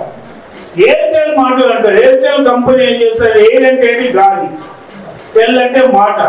ఈ మాటల వల్ల కాదు, ఇక్కడ మంచి మేధావులు అందరూ ఉన్నారు. శ్రీకాకుళం నుంచి, ఆంధ్ర నుంచి కూడా అందరూ వచ్చారు పెద్దలు. మనం అందరం కలిసి ఒక డిక్లరేషన్ చేస్తాం. పొలిటికల్ పార్టీస్ నడవవు, మీరు గుర్తుపెట్టుకోండి. ప్రత్యామ్నాయం చూస్తాడు. ప్రజలలో ఇతను ఒక ప్రత్యామ్నాయము, ఇతను ఏదైనా చేయగలుగుతాడు అన్నప్పుడు ప్రజలు ఓట్లు వేస్తారు, అంతవరకు ఓట్లు వేయరు. ఇది గుర్తు పెట్టుకోండి. ఎందుకంటే ఓడిపోయేటప్పుడు మన ఇంట్లోనే ఓటేయారు. చంద్రకుమార్ గారు జస్టిస్ వచ్చారు, సార్ మీరు జ్యుడిషియరీ నుంచి వచ్చారు, దయచేసి పొలిటికల్ పార్టీ పెట్టొద్దు. ఈ రాష్ట్రంలో వాక్యూమ్ ఏముంది, ఈ దేశంలో ఏమి కోరుతుంది, ఈ దేశంలో ఒక కార్యాలయానికి వెళ్తే మీరు డబ్బులు లేకుండా పని అవుతుందా, ఒక హాస్పిటల్కి వెళ్తే డబ్బులు లేకుండా పని అవుతుందా? మొత్తం ఈ దేశంలో కరప్షన్ బాగా అయిపోయింది. ఈ కరప్షన్ కి వ్యతిరేకంగా మీరు మూవ్మెంట్ నడపండి. జయప్రకాష్ నారాయణ ఏం చేశాడు? బీహార్ లో ఒక హాస్టల్ మెస్ బిల్ ఎక్కువైంది, అక్కడ స్టార్ట్ చేసాడు అవినీతికి వ్యతిరేకంగా. అక్కడి నుంచి టోటల్ రెవల్యూషన్, అక్కడి నుంచి ఎమర్జెన్సీకి వ్యతిరేకంగా, ఇట్లా 3 అంశాలు తీసుకుని దేశంలోనే ఒక మూవ్మెంట్ తీసుకొస్తే మొత్తం ఇందిరాగాంధీ, సంజయ్ గాంధీ కూడా ఓడిపోయారు. కాబట్టి మనము డిక్లరేషన్ చేద్దాం. నేనంటున్నా విశ్వ జన కళా మండలి. మనం మనువాదం అంటున్నాం. మన పేరులోనే రాముడు ఉన్నాడు, మన పేరులోనే భూముడు ఉన్నాడు. సత్యనారాయణ బృహత్ అంబేద్కర్ ఆయన పెట్టేది సనాతనమైనటువంటి విగ్రహాల ముఖమని ఆయనే చెప్తున్నాడు. మరి ఆయన ఏంటి అని మనం ఆలోచన చేయాలి. పొద్దున్న లెగిస్తే ఈ మైకులు పట్టుకుని తిరిగేటోళ్ళందరూ కూడా మంత్రుల దగ్గర ఫోటోలు దిగుతున్నారు. మేమైతే పాలిటీషియన్ కాల్గేట్ వేసిన దగ్గర నుంచి నైట్ చికెన్ 65 వరకు ఖాళీ బండాలు వేసుకుని తిరుగుతాం. కద్దరు బట్టలు అంటే మాకేం పెద్ద ప్రేమ కాదు. ఆ ఫోటోను అటెండర్ ముందు రిసీవ్ చేసుకోవాలి కదా. వచ్చేటోడు అన్నకి ఏం విలువలేదని గ్లూకోజ్ డౌన్ ఉందంటారు. కాబట్టి ఇది ఒక డ్రెస్ మాట కోడ్. మీరు ఆలోచన చేస్తే ఒక డిక్లరేషన్ చేద్దాం. ఎందుకంటే మాస్టర్ జీనే ఒక పోస్టర్, ఆయన ఒక పెద్ద నేషన్. ఇప్పుడు ఆయన ఇంటర్నేషనల్ అయిపోయిన ఆయన ఒక పెద్ద ఫ్యాషన్. ఆయన డ్రెస్ ఎప్పుడు మారలే. ఆయన డ్రెస్, ఆ మఫ్లర్ ఒక 50 సంవత్సరాల నుంచి అదే నడిపిస్తున్నాడు. కాబట్టి మాస్టర్ జీకి చెప్పేది ఏంటంటే, మన పూర్వం ఈ ప్రపంచంలో మొట్టమొదటి డప్పు ఏదైతే ఉన్నదో అది ఫస్ట్ వాయిద్యాలలో ప్రథమంగా వచ్చినటువంటి డప్పు నుంచి ప్రమోట్ కావాలంటున్నా. అకాడమీ పట్టుకోవాలి, గిటార్ పట్టుకోవాలి. అప్పుడు నువ్వు విశ్వ కళా మండలిని స్థాపించి ఎట్లయితే గద్దరు ఒక తెలంగాణను తీసుకొచ్చాడు, అట్లనే ఇతర దేశాల్లో చూసినట్టయితే జార్జ్ బెర్నార్డ్ షా మొత్తము ఆ యూరోపియన్ కంట్రీలలోనే మొత్తం ఒక మార్పును తీసుకొచ్చాడు. ఆ విధంగా మనం ప్రయాణం చేద్దాం. ఇప్పుడు ఎలక్షన్స్ లేవు. ఎలక్షన్స్ వచ్చే వరకు అందరూ సూట్ కేసులు, అన్నా నువ్వు ఏం తాగుతావు, నేను కింగ్ వీల్స్, నేను బీడీ తాగుతా, నువ్వు 11 రోజులు బీడీ తాగవద్దు, కింగ్ వీల్స్ తాగు. అన్నా మీరేంటి, మీరు మామూలు బోర్వెల్ తాగవద్దు, మంచి బిస్లరీ వాటర్ తాగాలి. అలా మరి నువ్వేంటంటే నేను మామూలు కళ్ళు తాగదు, కింగ్ ఫిషర్ తాగాలి. 1 month ప్యాకేజ్ అండ్ పీకేజ్, తర్వాత ఎలక్షన్స్ అయిన తర్వాత నువ్వు కేజ్. This is the going democracy. మొన్నటిదాకా ఓ వెలమాయ వెరీ వెళ్ళై, ఓ రెడ్డి అయి కమ్మాయి కడి అయి బొమ్మనై బడి అయి ఓ దళిత అయి దౌడై అంటే ఆత్మగౌరవంతో ప్రయాణం చేస్తున్నాడు. మనం ఒక డిక్లరేషన్ చేద్దాం. ఏంటి ప్రత్యామ్నాయం? అందరినీ ఒక వేదిక. ఈ దేశంలో కాదు, భారతదేశ చరిత్ర తీసుకుంటే మహాభారత యుద్ధం ఎందుకు జరిగింది? అన్నదమ్ములు, జూదము, కుట్రలు, కుతంత్రాలు, మధ్య రక్తపాతం వచ్చింది, రక్తపాతం అయింది, అందరు విడోస్ అయ్యారు. భారతం చెప్తుంది అందరు ఐక్యంగా ఉండండి, ఐక్యంగా ఉండండి అంటే ఇది కాని పని. ఇది చాలా ఎయిర్టెల్ మాటలు, గాలి మాటలు అని అంటారు. కాబట్టి మనం ఒక డిక్లరేషన్ చేద్దాం, మనం ఎటు ప్రయాణం చేద్దాం. ఈ సమాజాన్ని బట్టి పీడిస్తున్న రుగ్మతలు ఏంటి? బాబాసాహెబ్ అంబేద్కర్ పొద్దున్న లేస్తే బాబాసాహెబ్ అంబేద్కర్ పూలు ఏంటున్నాడు. అయ్యా ఫోటోలు పెట్టుకోవడం కాదు, మనము వాళ్ళు చేసేటువంటి సిద్ధాంతం ఏంటి? ఈ దేశంలో route out the caste system, కుల నిర్మూలన కాకుండా భారత జాతిని ఒక జాతిగా నిర్మాణం చేయలేము. ఇది మరి తెల్లారు లేస్తే రాజ్యం, తెల్లారు లేస్తే రాజ్యాధికారం ఏకైక మార్గం. రాజ్యాధికారం కావాలంటే రెడ్ ఫోర్ట్ మీద జెండా వేయాలి, గోల్కొండ ఫోర్ట్ మీద జెండా ఆవిష్కరించాలి. అది స్వాతంత్ర దినోత్సవమా, రిపబ్లిక్ దినోత్సవమా చేయాలంటే మనం చేయాలి. ఫస్ట్ బేసిక్ నుంచి కుల నిర్మూలన కావాలి. ఆ కుల నిర్మూలన గురించి, కుల అసమానతల గురించి, కుల వివక్షతల గురించి పోరాటం చేసినటువంటి ఏకైక మొదటి వ్యక్తి, చివరి వ్యక్తి పాప రాజు గారు. చాలా గడ్డలైపోయిన తర్వాత మాస్టర్జీ ఉన్నారు. మనమందరం కలిసి ఒక డిక్లరేషన్ చేద్దాం, పొలిటికల్ ప్లాట్ఫారం పక్కన పెట్టండి. ఈరోజు ఏ ప్రభుత్వాలతో పెద్ద పెద్ద అవార్డ్స్ తీసుకుంటారు, పెద్ద పెద్ద ప్యాకేజీలు తీసుకుంటారు, వాళ్ళే వచ్చి మాట్లాడుతున్నారు. అది కాదు, మనం ఆత్మవిమర్శ చేసుకున్నాం, ఒక వేదికను ఏర్పాటు చేసుకున్నాం, ప్రభుత్వాన్ని డిమాండ్ చేద్దాం. ఎవరైతే కులాంతర వివాహాలు చేసుకుంటారో, ఎవరైతే ఉప కులాల మధ్య వివాహం చేసుకుంటారో ఒక 10 లక్షలు ప్యాకేజీ ఇవ్వండి, ఒక ఇల్లు ఇవ్వండి, ఉద్యోగం ఏంటంటే ఈ దేశంలో కులం పోతుందని మనం చేసుకున్నాం. కులం పోకుండా మనము అలెగ్జాండర్ వచ్చి ఏం చేశాడు? కులం ఉండబట్టే భారతదేశాన్ని జయించాడు. అందరూ వచ్చి గుడుల మీద ఎందుకు పడ్డారు? గుడిలో బంగారం ఉండబట్టి. మొన్న ఒక పొలంలో ఒక రెండేమ వ్యవసాయం చేస్తుంది, మంచి గొలుసు పెట్టుకుని. మనకి లలిత జ్యువెలరీస్ ఒక గుండోడు వస్తాడు. ఆయన ఎందుకు వస్తున్నారు? ఆడవాళ్ళు అడ్వర్టైజ్మెంట్ ఇస్తే అవసరం ఉంది. ఆ గుండోడు వచ్చి డబ్బులు ఉంటేనే రావు, మరి ఏం చేయాలి అంటే లలిత జ్యువెలరీస్ రండి. లేడీస్ కిరాణా కొట్టుకు వెళ్తలేదు, విజయ డైరీకి వెళ్తలేదు, డైరెక్ట్ గా ఎక్కడికి వెళ్తున్నారంటే పొత్తులు వేస్తే సోమాజీ గూడలో చూస్తే ఆ దుకాణం జరగక ముందే జరుగుతున్నారు. ఆ బంగారం అంటే స్త్రీలకి చాలా ప్రేమ, కాబట్టి ఆ బంగారం చేపట్టి హత్య చేశారు. విదేశీయులైనటువంటి ఔరంగజేబు దగ్గర నుంచి బాబర్ వరకు ఈ దేశంలో ప్రజల బంగారాన్ని తీసుకొచ్చి గుళ్ళల్లో పెట్టబట్టి ఆ గుళ్ళ మీద మతం కాదు, వారికి బంగారం కావాలి. ఆ బంగారాన్ని దోచుకెళ్ళారు, ఇప్పుడు మళ్ళీ బంగారాన్ని పెడుతున్నారు అక్కడ. కాబట్టి మనము మరో ధర్మానికి ప్రత్యామ్నాయంగా మానవతా ధర్మం అనేటువంటి రాజ్యాంగాన్ని రచించడం జరిగింది. ఈరోజు నక్సలైట్లు కూడా ఏమంటున్నారు? మేము చర్చలకు సిద్ధంగా ఉన్నాం అంటున్నారు. అంటే కాన్స్టిట్యూషన్ ని, ఇది బూర్జువా కాన్స్టిట్యూషన్ అన్నటువంటి నక్సలైట్లు, కమ్యూనిస్టులు కూడా ఆ కాన్స్టిట్యూషన్ మీద మనం నడుస్తున్నాం. కాన్స్టిట్యూషన్ ఒక మానవతా ధర్మం ఏదైతే ఉందో ఆ కాన్స్టిట్యూషన్ చేయబట్టే ఇక్కడ మనం అందరం కూర్చున్నాం, స్వేచ్ఛగా మాట్లాడుతున్నాం. అక్కడక్కడ పొరపాటు జరుగుతుండొచ్చు, అక్కడక్కడ అన్యాయం జరుగుతుండొచ్చు, దానికి ఎదిరించడానికి ప్రజాస్వామ్యం అనేటటువంటి వేదిక ఉన్నది. ఆ డెమోక్రసీ మనల్ని రక్షిస్తుంది. ఈ డెమోక్రసీని కాపాడుకోవాల్సినటువంటి అవసరం ఎంతైనా ఉందని మనం చేస్తూ ఈ అవకాశం కల్పించినటువంటి ప్రజలందరినీ కూడా పేరు పేరున ధన్యవాదాలు చెప్తూ ముగిస్తున్నాను. చర్చలో పాల్గొనేందుకు వచ్చినటువంటి అవినయ్ గారు ఉన్నారు, అదే అగ్రప గారు ఉన్నారు, ఇంకా మరి ఒక 5-6 మంది ఉన్నారు. వారందరూ కూడా ఒక అభిప్రాయాన్ని ఒక అంటే సూచనగా 2 నిమిషాలు చెప్పాలి. మరి అంతకుముందు పెద్దలు గౌరవనీయులు మరి బొద్దాన అప్పారావు అండ్ సోర్ సాంబయ్య గారి వాళ్ళ మధ్యాహ్న సభలో కూడా వారి యొక్క సంయోజితోటి కార్యక్రమాన్ని మేమిద్దరం కలిపి చేసుకోవడం జరిగింది.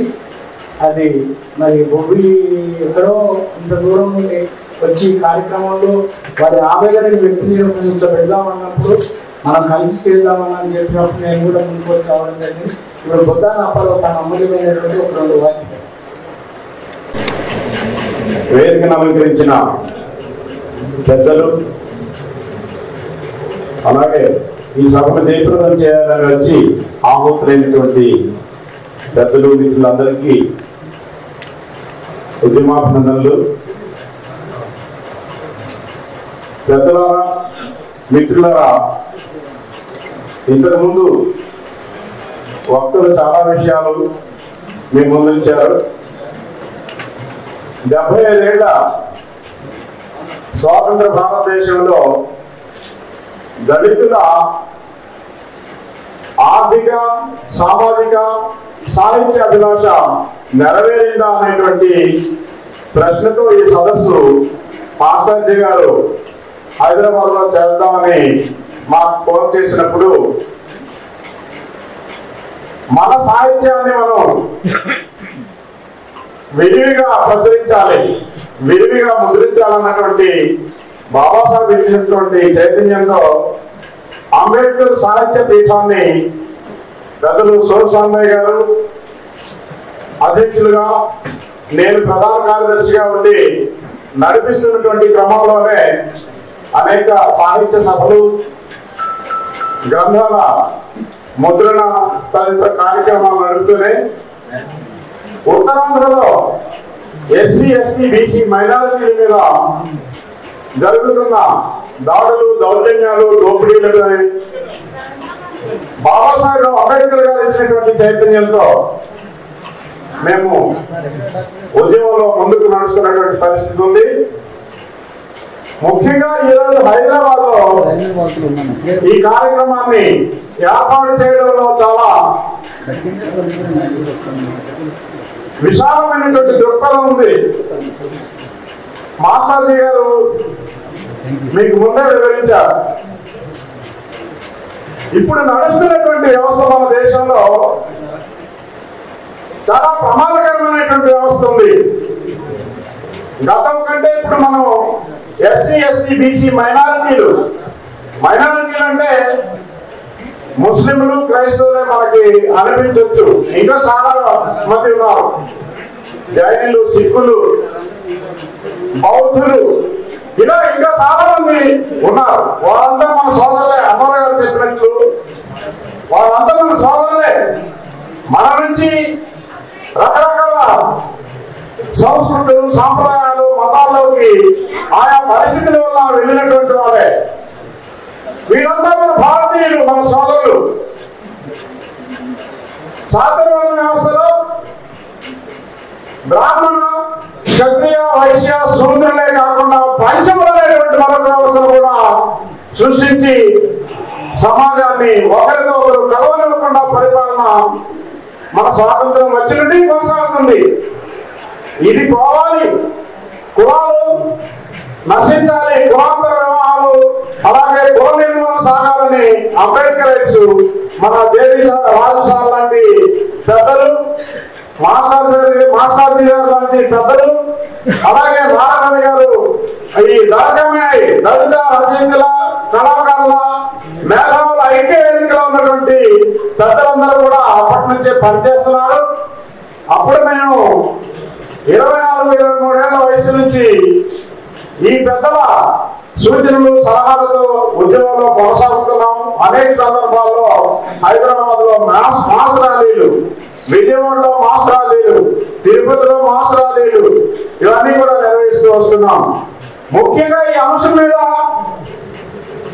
భారతదేశంలో భారత రాజ్యాంగం మీద లోపల కుట్రలు సాగుతూ భారత రాజ్యాంగం మీద దాడి జరుగుతోంది. భారత రాజ్యాంగం ఇచ్చినటువంటి స్వేచ్ఛ, స్వాతంత్ర్యం, సౌభ్రాతృత్వం అనేటువంటి అంశాలు పేరుకు మాత్రమే కనిపిస్తున్నాయి. ఫుల్ ఫ్రీడమ్ ఎవరికీ లేదు. అలాగే ఫ్రాటర్నిటీ లేదు, ఈక్వాలిటీ అసలే లేదు. ఈ మూడు లేదు. ఫ్రీడమ్, ఈక్వాలిటీ, ఫ్రాటర్నిటీ మన రాజ్యాంగం కల్పించినటువంటి మౌలికమైనటువంటి హక్కులు, మౌలిక సూత్రాలు. ఇవి అమలు కావడం లేదు. కారణం ఏమిటంటే మన పెద్దలు చెప్పినట్లు మన అంబేద్కరైట్లు 100ల సంఖ్యలో సంస్థలు ఉన్నాయి. వేల సంఖ్యలో వాటిలో పనిచేస్తున్నటువంటి కార్యకర్తలు ఉన్నారు, మేధావులు ఉన్నారు. వీరంతా కలిసి జాయింట్ యాక్షన్ కమిటీ అనేటువంటి పేరుతోనో లేదా మరొక పేరుతోనో ఐక్యం కావాల్సినటువంటి అవసరం ఉంది. మా పెద్దల ముందు తెలియజేసినట్లు ఒకరి మీద ముందు దాడి జరుగుతుంది. వాళ్ళ నిర్మూలన, వాళ్ళ అంతం జరిగిన తర్వాత వాళ్ళ టార్గెట్ ఎవరైతే ఉంటారో ఆ తర్వాత వస్తారు. వారు నిర్మూలన అయిపోయిన తర్వాత అలాగ క్రమక్రమంగా అంచెలంచెలుగా మన మీద పురాతనమైనటువంటి వ్యవస్థ ఏదైతే భారతదేశంలో ఉందో, ఎవరైతే ఈ దేశంలో మూలవాసులు, ఈ దేశంలో సకల సంపదలకు సృష్టికర్తలైనటువంటి వాళ్ళ మీద దాడులు జరుగుతూ ఒక్కడు ఇద్దరు ఉన్నటువంటి వాళ్ళు మన మీద పెత్తనం చేస్తూ మొత్తాన్ని దోచుకుంటున్నారు. సార్ చెప్పినట్లు 10 మంది 90 రూపాయలు అనుభవిస్తుంటే 90 మంది 10 రూపాయలు కూడా అనుభవించడానికి మనకి అవకాశాలు లేకుండా పోయే కనుక విశ్వజన కళా మండలి, అంబేద్కర్ సాహిత్య పీఠం తరఫున మీ అందరికీ అంబేద్కర్ ఇంట్లో ఎక్కడెక్కడ ఏ సంస్థలు నడిపిస్తున్నారో వారందరికీ కూడా మనము ఏకం కావాల్సినటువంటి అవసరం ఉందని చెప్పి ఈ అంశాన్ని అందరూ గ్రహించాలని చేతులెత్తి జోడించి నేను మిమ్మల్ని బతిమాలుతున్నాను. అలాగే బాబాసాహెబ్ ఇచ్చినటువంటి ఆ పొలిటికల్ మాస్టర్కి పొలిటికల్ పవర్ అనేటువంటిది మాస్టర్కి కాబట్టి ఆ మాస్టర్కి అందుకోవడానికి జలాశయంలో ఉన్నటువంటి బహుజనులంతా ఏకం కావాలని ఆ కాంక్షీరావు గారు ఇచ్చినటువంటి సిద్ధాంతాన్ని, బాబాసాహెబ్ అంబేద్కర్ గారు ఇచ్చినటువంటి సిద్ధాంతాన్ని ముందుకు తీసుకెళ్లి ఈ దేశంలో ఈ మనవాదులు చేయబడుతున్నటువంటి మూలవాసులందరూ ఎస్సీ, ఎస్టీ, బీసీ మైనారిటీలందరూ ఏకమై రాజ్యాధికారం వైపు పయనించాలని, రాజ్యాధికారం మనమే అందరికీ పంచాలని, మనము ఎవరైనా సీట్లు కాకుండా మనమే మన జనాభా ఆలోచన ప్రకారం సీట్లను పంచుకొని ఈ ఢిల్లీకి ఎలకోట మీద బహుజన జెండాను ఎగరేసే వరకు ఎవరు కూడా విశ్రమించకుండా పనిచేసి బాబాసాహెబ్కి మన అందరం కూడా మన నివారణ అర్పించాలని చెప్పి పిలుపునిస్తూ ఈ అవకాశాన్ని ఇచ్చినటువంటి హైదరాబాద్ పెద్దలందరికీ ప్రత్యేకంగా మాస్టార్జీ గారికి మరొకసారి జై భీములు తెలియజేస్తున్నాను. జై భీమ్, జై భీమ్, జై భీమ్. మరి మా యొక్క ఉత్తరాంధ్ర అంత దూరంలో ఉన్నా కూడా మనసుకు దగ్గరగా, శరీరాలు వేరున్నా కూడా మనసుకు దగ్గరగా ఉండేటువంటి పెద్దలలో వద్దన్న తర్వాత సోరు సాంబయ్య గారు వారు నా గురించి రాసినటువంటి ఒక పుస్తకము, మరి అది మా గురించిన మాస్టర్జీ అనే పుస్తకాన్ని మరి వేరే ప్రయాసం గురించి గుర్తించడం కాక ఆయన ఎంతో చోట్లకి అది ప్రచారం చేసినటువంటి వ్యక్తులు మా వెల్విషర్స్.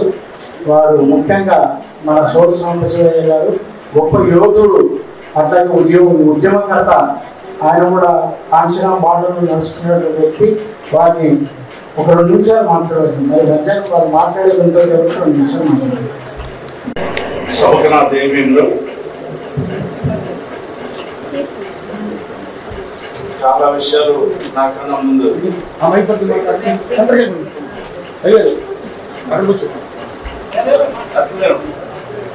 సభాధ్యక్ష, సభకు నా దేవీంలో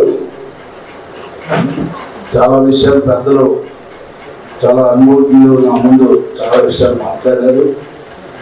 కానీ డాక్టర్ బాబాసాహెబ్ అంబేద్కర్ గారు, మాన్యశ్రీ కాంశీరాం, మహాత్మా జ్యోతిరావు పూలే, సావిత్రిబాయి పూలే వీరు నడిపినటువంటి ఉద్యమాల్ని వారు అనుభవంతో ఎంతో విద్యంతో కూడుకొని ఈ భారతదేశంలో మూలవాసులందరికీ కూడా హక్కులు దక్కపడాలన్న ఒక ఉద్దేశంతో వాళ్ళ జీవితాలు త్యాగం చేసి వాళ్ళ భార్య బిడ్డల్ని విడిచిపెట్టి వాళ్ళ గురించి కూడా పట్టించుకోకుండా హక్కులు సంపాదించి పెట్టారు. మరి అవన్నీ మర్చిపోతున్నారు. బాబాసాహెబ్ అంబేద్కర్ గారు పెట్టినటువంటి భిక్ష వల్ల ఈవేళ ఇంటర్ దగ్గర నుండి కలెక్టర్, ఐపీఎస్ వరకు కూడా ఉద్యోగాలు చేస్తున్నారంటే అది డాక్టర్ బిఆర్ అంబేద్కర్ గారు పెట్టిన భిక్ష. బ్రిటిష్ గవర్నమెంట్ తో పోరాటం చేసి మనకు రిజర్వేషన్ 1927లోనే డిప్రెస్డ్ క్లాస్ కింద రిజర్వేషన్ తీసుకొచ్చారు. తర్వాత 35కి వచ్చేసరికి అది ఆథరైజ్డ్గా మనకి రిజర్వేషన్స్ వచ్చాయి. 35 తర్వాత బీసీలకి కట్ అయినప్పటికీ కూడా మన ఎస్సీ ఎస్టీలకి రిజర్వేషన్ కట్ అవ్వలేదు. అటువంటి రిజర్వేషన్స్ మీద పైకొచ్చి ఈవేళ ఉన్నతమైనటువంటి ఉద్యోగాలు చేసి లక్షలు కోట్లాది రూపాయలు సంపాదించినప్పటికీ కూడా ఈ బాబాసాహెబ్ అంబేద్కర్ ఉద్యమాన్ని పక్కన పెట్టి అసలు ఉద్యమాన్ని పట్టించుకోకుండా బహుజనులు పట్టించుకోకుండా వారు స్వార్థంతో పాలకుల దగ్గర చర్చలు చేసుకొని బ్రతుకుతున్నటువంటి పరిస్థితి మనందరం చూస్తున్నాం. ఎందుకంటే 1932 కమ్యూనల్ అవార్డులో ఆయన ఎంతో త్యాగం చేసి బ్రిటిష్ గవర్నమెంట్ ఒప్పించి మనకి 2 ఓట్ల సిస్టమ్ తీసుకొచ్చారు. ఒక ఓటు మన ప్రతినిధిని మనం ఎన్నుకోవడానికి, ఒక ఓటు అగ్ర కులాలకు ఓటు వేయడానికి. అటువంటి ఓటుని కమ్యూనల్ అవార్డులో గాంధీ, మిస్టర్ మనవాదులు అందరూ నాయకులు కూడా రామ్సే మెక్నాల్ బ్రిటిష్ ప్రధానమంత్రి దగ్గర మీరు ఏం తీర్మానం చేస్తే దానికి మేము ఎంకరేజ్ చెప్పేసి అందరూ సంతకాలు పెట్టి మరి ఒప్పందం కుదిరింది. మరి అలాంటప్పుడు ముస్లింస్కి ఇచ్చారు, సిక్కులకి ఇచ్చారు, క్రైస్తవులకి ఇచ్చారు, అలాగే వ్యాపార వర్గాలకి కూడా వచ్చాయి. మరి ఎస్సీలకి ఇచ్చేసరికి ఈ కమ్యూనల్ అవార్డులో ఈ ఎస్సీ ఓట్లు ఇవ్వడం వల్ల వీరు ఎమ్మెల్యేలు ఎంపీలు కానీ అయినట్లయితే మాకెవడు సేవ చేస్తాడు, ఈ బ్రతుకులు బాగుపడితే రేపు రాజ్యాధికారంలోకి కూడా వస్తారని ఒక కుట్రపూరితంగా గాంధీ ఎర్రవాడ జైల్లో అప్పటికే ఉప్పు సత్యాగ్రహం పేరు మీద ఆయన అరెస్ట్ అయ్యి జైల్లో ఉంటే ఆమరణ నిరాహార దీక్షకి బ్రిటిష్ ప్రధానమంత్రికి సామ్వేల్ హోరికి లేఖలు కూడా రాశారు. ఆ లేఖలు కూడా వాళ్ళిద్దరూ కూడా కౌంటర్ ఇచ్చారు గాంధీకి. నువ్వు ఇక్కడ ఒప్పందంలో ఒప్పుకున్నావు, డాక్టర్ బాబాసాహెబ్ అంబేద్కర్ గారు చెప్పింది వాస్తవాలని చెప్పి డాక్టర్ లోరియన్ కమిషన్ కూడా 1931లో రిపోర్ట్ సబ్మిట్ చేశారు. ఆ రిపోర్ట్ ప్రకారంగానే మేము ఈ కమ్యూనల్ అవార్డు అనౌన్స్ చేసాం, దీన్ని వెనక్కి తీసుకునే ప్రసక్తి లేదని చెప్తే ఆ రోజు భారతదేశం మొత్తం మీద అందరూ కూడా హైకోర్టు లాయర్ గారు రమేష్ గారు వేదిక మీదకి వచ్చండి. వీళ్ళ చాలా లేట్గా వచ్చారు, మీకు ముందే చెప్పాం. ఇలా ఉద్యమాలకి మీలాంటి మేధావులు ముందు నడిపించాలా. పర్సనల్ గా పనులు ప్రతి ఒక్కరికి ఉంటాయి రండి. అయితే ఆ రోజు ఆ ఉద్యమానికి భారతదేశం మొత్తం మీద ఎస్సీ నాయకులు అమ్ముడుపోయారు. అందరూ కూడా ఆ రోజు క్రికెట్ ప్లేయర్ ఇంగ్లాండ్ లో గెలిచినటువంటి బాలు వాల్కర్ దగ్గర నుండి అతను గెలిస్తే మనవాళ్ళు పట్టించుకోలేదు. డాక్టర్ బాబాసాహెబ్ అంబేద్కర్ గారు అతనికి సన్మాన పత్రం కూడా ఇచ్చారు. అటువంటి ఆయన ఎగ్నిస్ట్ గా నిలబడ్డాడు. ఆ అంబేద్కర్ గారితోనే లండన్ ఆ మీటింగ్కి వెళ్ళినటువంటి రెట్టపల్లి శ్రీనివాస్ కూడా గాంధీ వారసుల దగ్గర కాంగ్రెస్ డబ్బు కక్కుర్తిపడి అతను కూడా మాకు ఈ కమ్యూనల్ అవార్డు వద్దని చెప్పి అతను ఎగ్నిస్ట్ గా అంబేద్కర్ గారికి ఉన్నారు. అమాయక జనం అంబేద్కర్ చేసినటువంటి పోరాటం తెలియక వాళ్ళెవరు కూడా ఆయన సపోర్ట్ గా నిలబడలేకపోయారు. భారతదేశం మొత్తం మీద మనవాదులంతా ఒకటి అయిపోయారు. హిందూ మహాసభ, కాంగ్రెస్ వీళ్ళందరూ ఒకటి అయిపోయి మిమ్మల్ని చంపుతాం, మొక్కలుగా నరుకుతాం, మీరు ఈ కమ్యూనల్ అవార్డు కానీ మీరు వాపస్ తీసుకోకపోతే ఉమ్మడి నియోజకవర్గాలు మీరు కట్టుబడి ఉండకపోతే అన్నప్పుడు ఈ భారతదేశంలో మన వాళ్ళే, మన నాయకులే మన జాతిని ఘోరాతి ఘోరంగా అంబేద్కర్తో సహా వంచన చేశారు. ఆ వంచన అనేది ఇప్పటికీ జరుగుతుంది. ఇవాళ మనం ఏ ఉద్యమం చేసినా మనందరం కలిసికట్టుగా చేద్దామంటే మనలో ఉన్నటువంటి నాయకులు, మనలో ఉన్నటువంటి ఆఫీసర్స్ ఆ ఉద్యమాన్ని ఫెయిల్ చేసి ఆ ఉద్యమాన్ని సక్సెస్ చేయకుండా ఎక్కడికక్కడే దూట్లు పొడిసి మనం అధోగతి పాలవడానికి ఎస్సీ ఎస్టీ బీసీ మైనారిటీలు ఏకం కాకుండా విడిపోవడానికి కారణాలు కూడా మన వాళ్ళే. ఎందుకంటే అది మన కళ్ళతోనే చూసాం మనం. అప్పుడే అంబేద్కర్ గారు కమ్యూనల్ అవార్డులో ఒక అద్భుతమైన మాట చెప్పారు. ఈ భారతదేశంలో విభీషణ అనేది చాలా మంది ఉన్నారు, మనం ఏం చేసినా దాన్ని చిత్రం చేయడానికి పూనుకొని ఉన్నారని చెప్పేసి కూడా కమ్యూనల్ అవార్డులో డాక్టర్ బాబాసాహెబ్ అంబేద్కర్ గారు చెప్పారు. సరే, మళ్ళీ మధ్యాహ్నం సెషన్స్ కూడా ఉంది. ఆ సెషన్స్ లో కూడా మాట్లాడతాం. ఇంకా చాలా విషయాలు మాట్లాడాల్సి ఉంది. ఎందుకంటే లేట్ గా ప్రారంభం అవడం వల్ల కూడా ఈ లేట్ కారణం కూడా కొన్ని విషయాలు పెద్దలు మాట్లాడడానికి కూడా అవకాశం లేకుండా పోయింది. చాలా మంచి విషయం చెప్పారు. మహిళలు ఏ మీటింగ్ అయినా మెజారిటీ రాకపోతే ఆ మీటింగ్ సక్సెస్ అవుతాం. మగవాళ్ళు వచ్చారంటే అనేక ఇబ్బందులు, అనేక సమస్యల మీద వస్తారు, బయటికి వెళ్తారు, వస్తుంటారు, పోతుంటారు. మహిళలు వచ్చారంటే నిలబడతారు. అంబేద్కర్ టైంలో కూడా మహిళలే నిలబడ్డారు. ఇవాళ మన మహిళల్ని మన ఫ్యామిలీలో మెంబర్లు కూడా తీసుకురాలేనటువంటి పరిస్థితులు కూడా ఉన్నాయని వాస్తవే చెప్పారు. మగవారే వస్తారు కానీ లేడీస్ ని ప్రోత్సహిస్తారు, సపోర్ట్ చేయరు. మనం మనతో పాటుగా మన ఇళ్లలో ఉన్నటువంటి వాళ్ళు తీసుకెళ్తే వాళ్ళు చూసి మరి కొద్దిగా ఎక్కువ మంది వచ్చి ఈ మీటింగ్ ను సక్సెస్ చేయడానికి కూడా అవకాశాలు ఉంటాయి. ఇక్కడ బాడీ ఏ తీర్మానం చేస్తుంది మా విజయనగరం జిల్లా నుండి మేము కంపల్సరీగా సపోర్ట్ చేసి ఈ ఉద్యమానికి సహకరిస్తాం. మరి నాగవేణి గారు ఒక మాట చెప్పాలి మీకు. మాస్టర్జీ గారు 95-96లో అక్కడ ఉన్నటువంటి కమ్యూనిస్ట్ పార్టీలు మా మీద దాడి చేసినప్పుడు ఎవరైనా అసెంబ్లీ మీదకి దాడికి వస్తాడు. ఈ దేశంలో 172 కమ్యూనిస్ట్ పార్టీలుగా చీలిపోయి ఉన్నారు. మీరు మా దళిత ఉద్యమ నాయకులకి మీరు అటాక్ ఇస్తారా? వాళ్ళ తరపున మేము అండగా ఉన్నాం, వాళ్ళ జోలికి వస్తే మీరు దాడి తీస్తామని చెప్పి ఆ రోజు నాగవేణి గారు మాస్టర్జీ గారు కూడా చెప్పారు. మరి ఈ తెలంగాణ గురించి ఒక నిమిషం చెప్పి స్టాప్ చేస్తాను. తెలంగాణలో పోరాటం జరిగింది. ఆంధ్ర కమ్యూనిస్టులు పుత్తలపల్లి సుందరరామరెడ్డి, చంద్రరాజేశ్వరరావు చౌదరి ఆంధ్ర నుంచి తెలంగాణకు వచ్చారు. అప్పటికే ఆంధ్రలోని భయంకరమైనటువంటి సంఘటనలు జరిగాయి. భూకామాంధ్రులు చాలా ఎక్కువగా ఉన్నారు. ఆంధ్రాలో చేయకున్న తెలంగాణ భూ పోరాటం పేరు మీద ఇక్కడ అమాయక ముస్లింస్ ని, అమాయక ఎస్సీ మాలమాదుగుల్ని ఆ ఉద్యమం పేరు మీద చంపి ఇక్కడ ఉన్నటువంటి తెలంగాణ భూములు ఆక్రమించుకున్నారు కమ్యూనిస్ట్ పార్టీ. మరి అక్కడ అమెరికాలో చికాగోలో కూడా నల్ల వాళ్ళ కార్మికులు రానివ్వలేదు. ఆ కమ్యూనిస్ట్ పార్టీ అక్కడి నుండి చైనా జంప్ అయింది, రష్యాకి, చైనాకి, భారతదేశానికి. అప్పుడు కమ్యూనిస్ట్ పార్టీ ఎక్కడ ఏ దేశంలో లేదు. అలాగే ఈ ఘోరాలు నేరాలు పాలకులు చాలా పకడ్బందీగా దోచుకోవడానికి అద్భుతమైనటువంటి ప్రణాళికలు వేసుకుని ముందుకు వస్తున్నారు.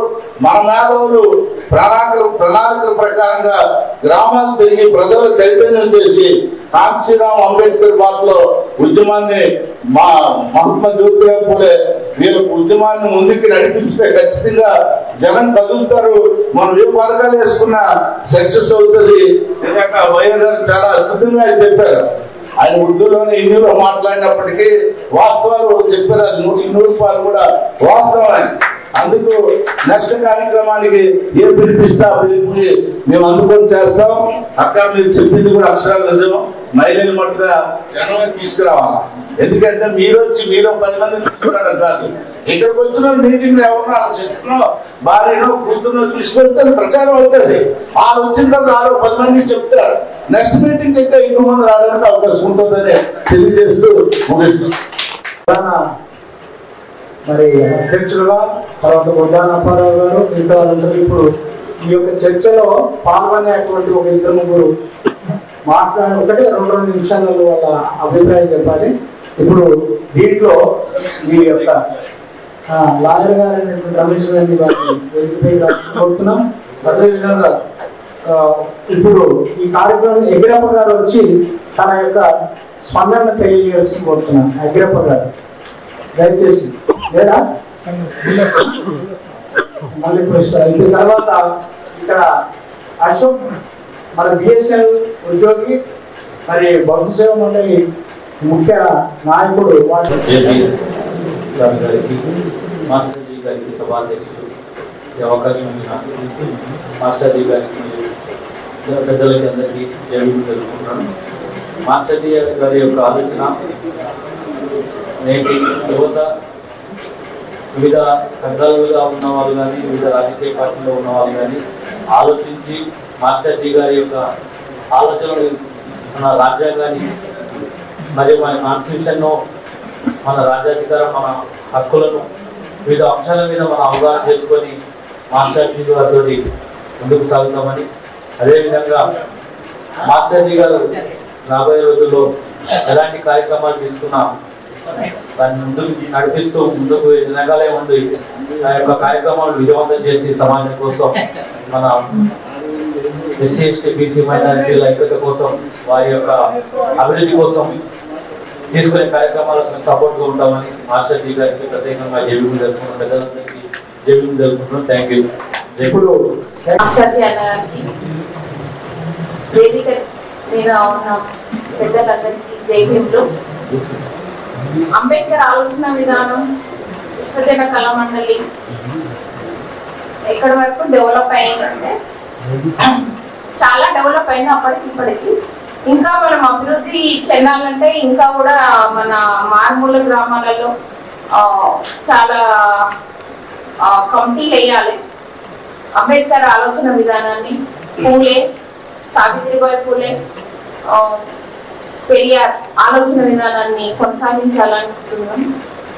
అయితే ఈ చర్చలో పాల్గొనడానికి ఇంకా కొంతమంది పిల్లలు ఇంకా స్కూల్ కి కూడా దూరం అవుతున్నారు విద్యకి, అంటే వలసల వల్ల, కొందరు తల్లిదండ్రులు లేకపోవడం వల్ల, వాళ్ళ పరిస్థితుల వల్ల. ఇంకా పిల్లల్ని కూడా మనము ప్రైవేట్ విద్యకు అలవాటు పడిపోయారు తల్లిదండ్రులు. మళ్ళీ దానివల్ల కూడా కొంచెము కొన్ని నెలల వరకు ఫీజులు కట్టగలుగుతున్నారు, తర్వాత కట్టలేకపోతున్నారు. దీన్ని కూడా మనం అభివృద్ధి చేసే దిశకు రావాలి. అంటే విద్య కూడా మనకు ప్రైవేటీకరణ కాకుండా విద్య, ఉచిత విద్య. అప్పుడు కేసీఆర్ పెట్టిను KG to PG వరకు మహిళలకు, ఆడపిల్లలకి KG to PG వరకు ఉచిత విద్య అన్నారు. ఇంతవరకు అమలు కాలేదు. ఇట్లాంటిది కూడా మనకు అమలు అయితే మన పిల్లలకి ఇంకా అభివృద్ధి చెందడానికి అవకాశం ఉంటుంది అనేసి. ఇంకా రాజకీయాలలో అంటే ఇంకా కొంతవరకే వచ్చారు, ఆడవాళ్ళు మాత్రం రాలేకపోతున్నారు. అంటే చట్టసభలలో కూడా ఇంకా అభివృద్ధి చెందడానికి చాలా ప్రోత్సాహం కావాలి. ఇందాక ఒక అన్నాడు మన అంటే మహిళల్ని తీసుకురాలేకపోతున్నారు. వచ్చిన వాళ్ళు కూడా వాళ్ళు అంటే ఇంకా అంత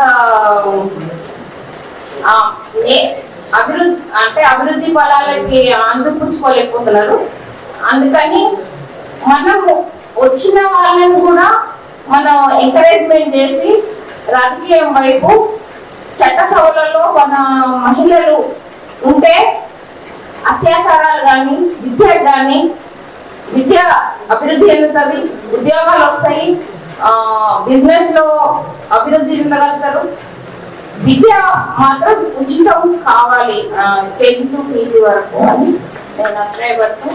ఇంకా తర్వాత చక్కటి భోజనం ఏర్పాటు చేశాము.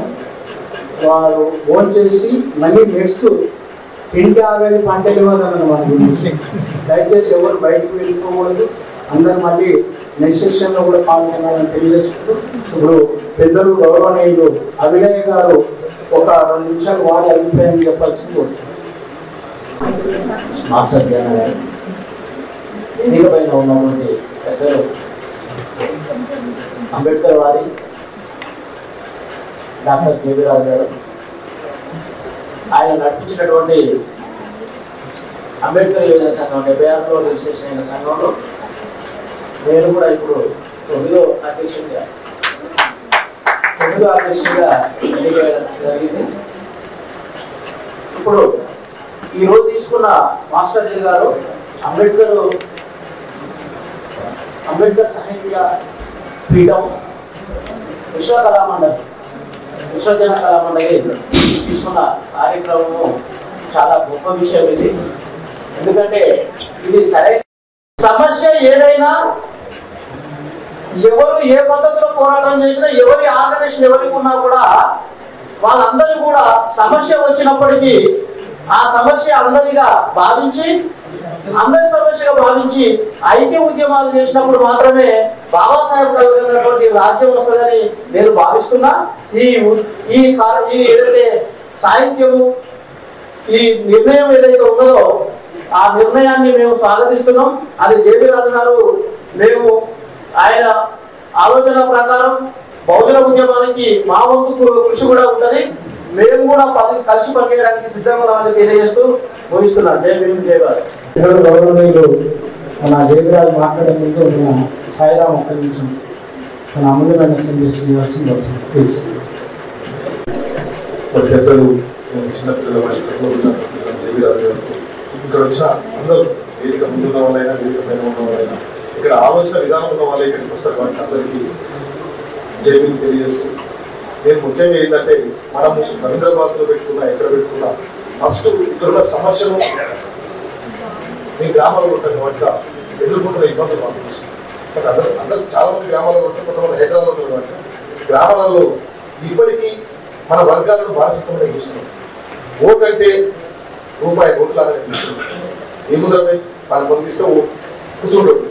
ఇలా ఒక సామాన్యుడు రాజకీయాలు చేయాలి, మనలాంటి వాడు రాజకీయాలు చేయాలంటే రాజకీయాలు చేయలేదు. ఎందుకంటే ఆ స్థాయిలో దిగదర్చి నాది ఇక్కడ పక్కనే నల్గొండ జిల్లా మునుగోడు నియోజకవర్గం. మా మునుగోడు నియోజకవర్గంలో ఒక సర్పంచ్ నిలబడాలంటే కూడా ₹1 కోట్లు ఖర్చు అయింది. మరి ఎందుకు నేను చెప్తున్నా ఈ ఆవేదన అంటే, మనం ఎస్సీ బీసీలో ఐక్యత కావాలని ప్రతి దగ్గర మనం మొత్తుకుంటున్నాం.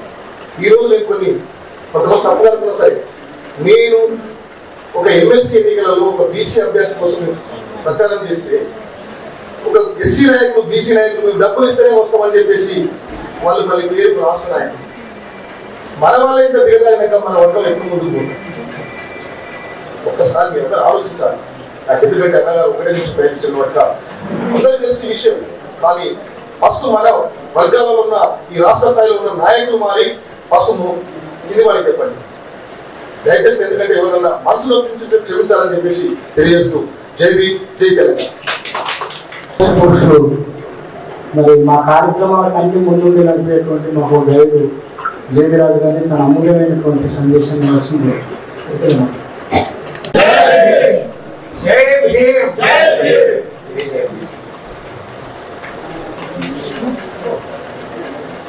ఈ జై భీమ్ ఎందుకు అంటున్నాం మనం అని మీరు అడగడం కాదు. నేను ఒక 58 సంవత్సరాల క్రితం గద్దర్ను తీసుకుని పెట్టినప్పుడు ఆయన గద్దర్ గారు అసలు పేరు ఆయనకు ఒక నేను కళాకారుడుగా ఉద్యోగం ఇచ్చి నేను ఇండియన్ ఇన్ఫర్మేషన్ సర్వీస్ ఆఫీసర్గా ఆల్ ఇండియా రేడియోలో అపాయింట్ అయ్యాను. నేను కొలువని నా దగ్గరికి వస్తే నేను ఒక ఉద్యోగం ఇచ్చాను. అయ్యా నువ్వు ఒక్కడవే కాదు ఇంకొక ఇద్దరిని తీసుకురా, ఒక ఆర్డర్ ఇచ్చి మనం గ్రామాలు పోదామని చెప్పాను. ఉద్యోగం చేస్తూనే గ్రామాలు వెళ్ళేవాడు. ఇదిగో మా రామకోటి కూడా వచ్చేది, అడవిలో ఉంటుంది వాళ్ళ ఊరు మహబూబ్నగర్ జిల్లాలో. అమరాబాద్ అనేది అమరాబాద్ అంతా అడవి అక్కడ నుంచి థిక్ ఫారెస్ట్ అనమాట. అక్కడ ఆయన మమ్మల్ని తీసుకెళ్ళాడు అనేక సార్లు. అలాగే ఇక్కడ కూర్చున్నటువంటి మన సాంబయ్య గారు ఎవరైతే ఉన్నారో, సాంబయ్య గారు బొబ్బిలి, ఆయన చూడగానే నిజంగానే బొబ్బిలి అనిపించింది. నిలబడికి ఎలా ఉన్నది, అగ్ర కులాలు 100 మంది వచ్చినా కొట్టి చంపేస్తాడేమో అని చూడగానే భయపడతారు. ఈ బొబ్బిలి వాళ్ళని కాపాడిందే అక్కడ ఉన్న మానవులు. అందుకనే వెంకటరావు గారు ముఖ్యమంత్రి అయినప్పటికీ కూడా వాళ్ళ అమ్మాయి పెళ్లి చేయడానికి అక్కడ ఉన్నటువంటి దళిత కుటుంబం దగ్గరికి వెళ్ళి ఒక ముద్దాయిదో చేత బ్లెస్సింగ్ దాన్ని ఆశీర్వదిస్తారు. జతమానం ఉంటాయి కదా, దాన్ని ఆశీర్వదిస్తే అది తీసుకొచ్చి మెడలో కడతారు. తన కూతురు యొక్క పెళ్లి జరుగుతున్నప్పుడు ఆ మెడలో తాళి ఎవరు ముందు ఆశీర్వదించాలంటే మాలోళ్ళు ఆశీర్వదించాలి. చాలా పెద్ద గొప్ప చరిత్ర ఉంది మనకి దళితులకి. ఉదాహరణగా చెప్తున్నాను, బొబ్బిలి మీద వచ్చింది కాబట్టి.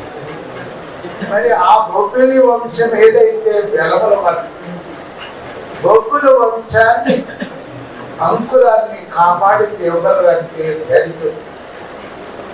ధైర్యంగా కోటలోకి వెళ్ళి విజయనగర రాజులు ఫ్రెంచ్ వాళ్ళ సహకారంతో చంపడానికి వస్తే వాళ్ళని రక్షించిన వాళ్ళు, ఆ రాజు దగ్గర పనిచేస్తున్నటువంటి సేవకులు ఎవరైతే ఉన్నారో పాలలు, వాళ్ళు రక్షించారు కాబట్టి వాళ్ళకు పాలలు అంటే అంత గౌరవం. మా వంశాన్ని కాపాడారు కాబట్టి వాళ్ళ యొక్క బ్లెస్సింగ్ తీసుకోవాలని వాళ్ళ అభిప్రాయం. అది మన కేసీఆర్ కూడా అక్కడి నుంచి వచ్చినాడు. మేమేమో 60 సంవత్సరాల క్రితం వచ్చాము హైదరాబాద్, 60-70 ఏళ్ళు వచ్చి పరీక్షలు రాసి తర్వాత ఉద్యోగం వచ్చి. అంతకంటే ముందు మరి కేసీఆర్ వాళ్ళ తాత ముత్తాతలు ఇక్కడికి వచ్చారు. మరి మీ తాత ముత్తాతలు బాధలు మమ్మల్ని రక్షించారని చేస్తుంటే ఈ కేసీఆర్ మాలను రక్షిస్తున్నాడా, దళితులను రక్షించాడా? 10 సంవత్సరాల పాలనలో ఎప్పటికీ కూడా ఉద్యోగం కూడా ఇవ్వనటువంటి రాజ్యాన్ని ఎప్పుడన్నా చూసామా మనం? కాంగ్రెస్ వాళ్ళు చెడ్డోళ్ళు మంచోళ్ళైనా ఇందిరాగాంధీ ఉద్యోగ కల్పన చేసి అక్కడ బ్యాంకులు నేషనలైజ్ చేసి మనమందరూ అభివృద్ధిలో రావడానికి కొంత గొప్ప ఆమె సహాయం చేసింది. సప్లాన్ అనేది ఒకటి ఏర్పాటు చేసింది. స్పెషల్ కాంపోనెంట్ ప్లాన్ అన్నారు. ఇప్పుడు సప్లాన్ గా అది వచ్చింది. సప్లాన్ ఈయన ఇంప్లిమెంట్ చేసాడు కేసీఆర్. ఒక్క 10 రూపాయలు కూడా ఎప్పటికీ కూడా ఒక లోన్ అనేది ఇవ్వనటువంటి ప్రభుత్వం ఏదన్నా ఉంటే ఈ దేశంలో స్వతంత్రం వచ్చినప్పటి నుంచి కేసీఆర్ ప్రభుత్వం అని మనం చెప్పుకోవాలి. ఎలక్షన్ ముందు మాత్రం ఒక దళిత బంధాన్ని ఒకటి పెట్టాడు, అది 2 గ్రామాల్లో ఇచ్చాడు, దాన్ని ముగించాడు. అయితే ఈ గోపిల గురించి చెప్తున్నారు. ఈ గోపిలిలో ఇటువంటి వీరులు ఉన్నారు కాబట్టి వెలమ రాజ్యాన్ని కాపాడగలిగారు. మనం కాపాడే వ్యక్తులను, నాశనం చేసే వ్యక్తులను కాదని వీళ్ళందరూ కూడా గ్రహించాలని మనం చేస్తున్నాం. అది చెప్పడానికే చెప్పారు. తర్వాత నేను జై భీమ్ అంటున్నప్పుడు, గ్రామాలు వెళ్తున్నప్పుడు గ్రామాలలో జై భీమ్ అంటే తెలీదు, అంబేద్కర్ అంటే తెలియదు. ఆసర్జీ గారికి ఆ ఊరి నుంచే వచ్చాడు కాబట్టి అన్ని తెలిసినటువంటి వ్యక్తి. మేము వెళ్ళి మీటింగ్ అవగానే కిందకి చూడగానే మన కార్యకర్తల దగ్గరకు వచ్చి ఏంటి జై భీమ్ అని అడిగేవారు. ఒకడు అన్నాడు, ఏమి సార్ మీరు అంబేద్కర్ గురించి మాట్లాడుతూ ఈ పంచపాండవులు భీముడిని జయంటున్నారు ఏంటని అన్నాడు. నన్ను పంచపాండవులు భీముడికి నేను జయండం లేదురా, మనకు ఒక భీముడు ఉన్నాడు తెలుసా అన్నాను. ఆయన గురించే మీటింగ్ జరిగింది. ఆయనే రామ్జీ భీమరావు అంబేద్కర్. ఆయన్ని మనం జై అంటున్నాం. జై అంటున్నామంటే వ్యక్తికి జయమని కాదు. ఇది 1932లో నాగ్పూర్లో జరిగినటువంటి మహాసభలో బాబాసాహెబ్ అంబేద్కర్ ఆధ్వర్యంలో ఒక 70,000 మంది వచ్చారు దళితులు. ఆ రోజుల్లో రావడంతో ఇప్పుడు పిలిస్తే ఎంతమంది వస్తున్నారు? మాస్టర్జీ గారు ఎంత కష్టపడ్డారు, ఎంత త్యాగం చేశారు. అది ఒక రకమైన సాహిత్యాన్ని సృష్టించాడు, ఆయన ప్రచారం చేశాడు, పాటలు రాశాడు. మరి ఆట పాటలతో ప్రజలందరినీ కూడా చైతన్యవంతం చేశాడు. ఆయన్ని మానవతావాది అన్నారు. ఎవరన్నారో తెలుసా? ఒక పుస్తకాన్నే రాసింది ఆమె. ఎక్కడ పోయింది శాంతకుమారి?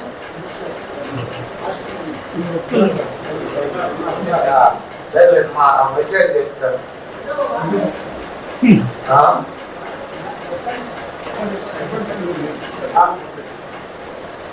ఆమె ఏం చేయదు. నా గురించి ఎప్పుడు ఏం మాట్లాడరేటన్నా అప్పుడప్పుడు అడుగుతూ ఉంటుంది. అందువల్ల మామూలుగా చెప్తే అమ్మ నేను మాట్లాడుతున్నాను, నువ్వు మామూలుగా ఆయన మానవతావాది ఎవరు అనలేదు, పాటలు పాడే ఒక కళాకారుడిగానే చూశారు, కానీ ఇంత మానవతావాది అన్నది అంబేద్కర్ లాంటి వాళ్ళని మనం మానవతావాది అన్నాం. ఆ సిద్ధాంతాన్ని తీసుకుని ప్రజల్లో ఆ సిద్ధాంతాన్ని తీసుకెళ్ళినటువంటి వ్యక్తి తన జీవితం అంతా అంబేద్కర్ ఫిలాసఫీ ఆయన లేకపోతే ఈ తెలంగాణలో అంబేద్కరిజం మాలాంటి వాళ్ళు కూడా తీసుకెళ్ళలేదు అని అనిపిస్తుంది. ఎందువల్లకంటే ఒక మాట కంటే ఒక పాట గొప్పదంటారు. ఎప్పుడు చిన్న పాటలో ఎంత అర్థవంతం ఉంటుంది, అందులో అర్థం ఉంటుంది, ఎంత చైతన్యాన్ని తీసుకొస్తుంది, గుండెకు తాకేటటువంటిదే పాటని నేను నమ్ముతాను.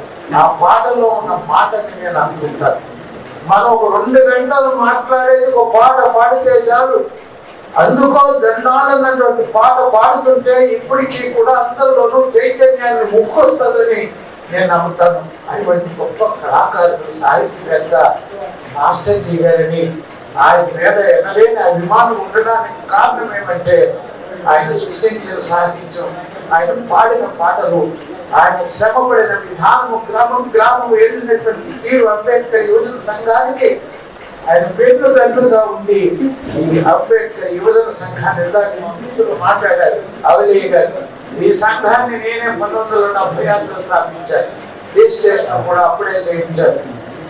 దీని సిద్ధాంతం ఏమంటే ఒక సిద్ధాంతం ఒక ప్రభావాన్ని కలిగజేస్తారు.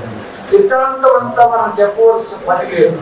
ఈ సిద్ధాంతం ఎందుకు ఈ యువజన సంఘం పెట్టారన్నది బాబాసాహెబ్ అంబేద్కర్ యొక్క ఒక్క కొటేషన్ చాలు. ఆ కొటేషన్ చెప్తే ఎందుకు పెడుతున్నామన్నది అప్పుడు ఒక ప్యాంప్లెట్ రాసి నేను అందులో రాశాను.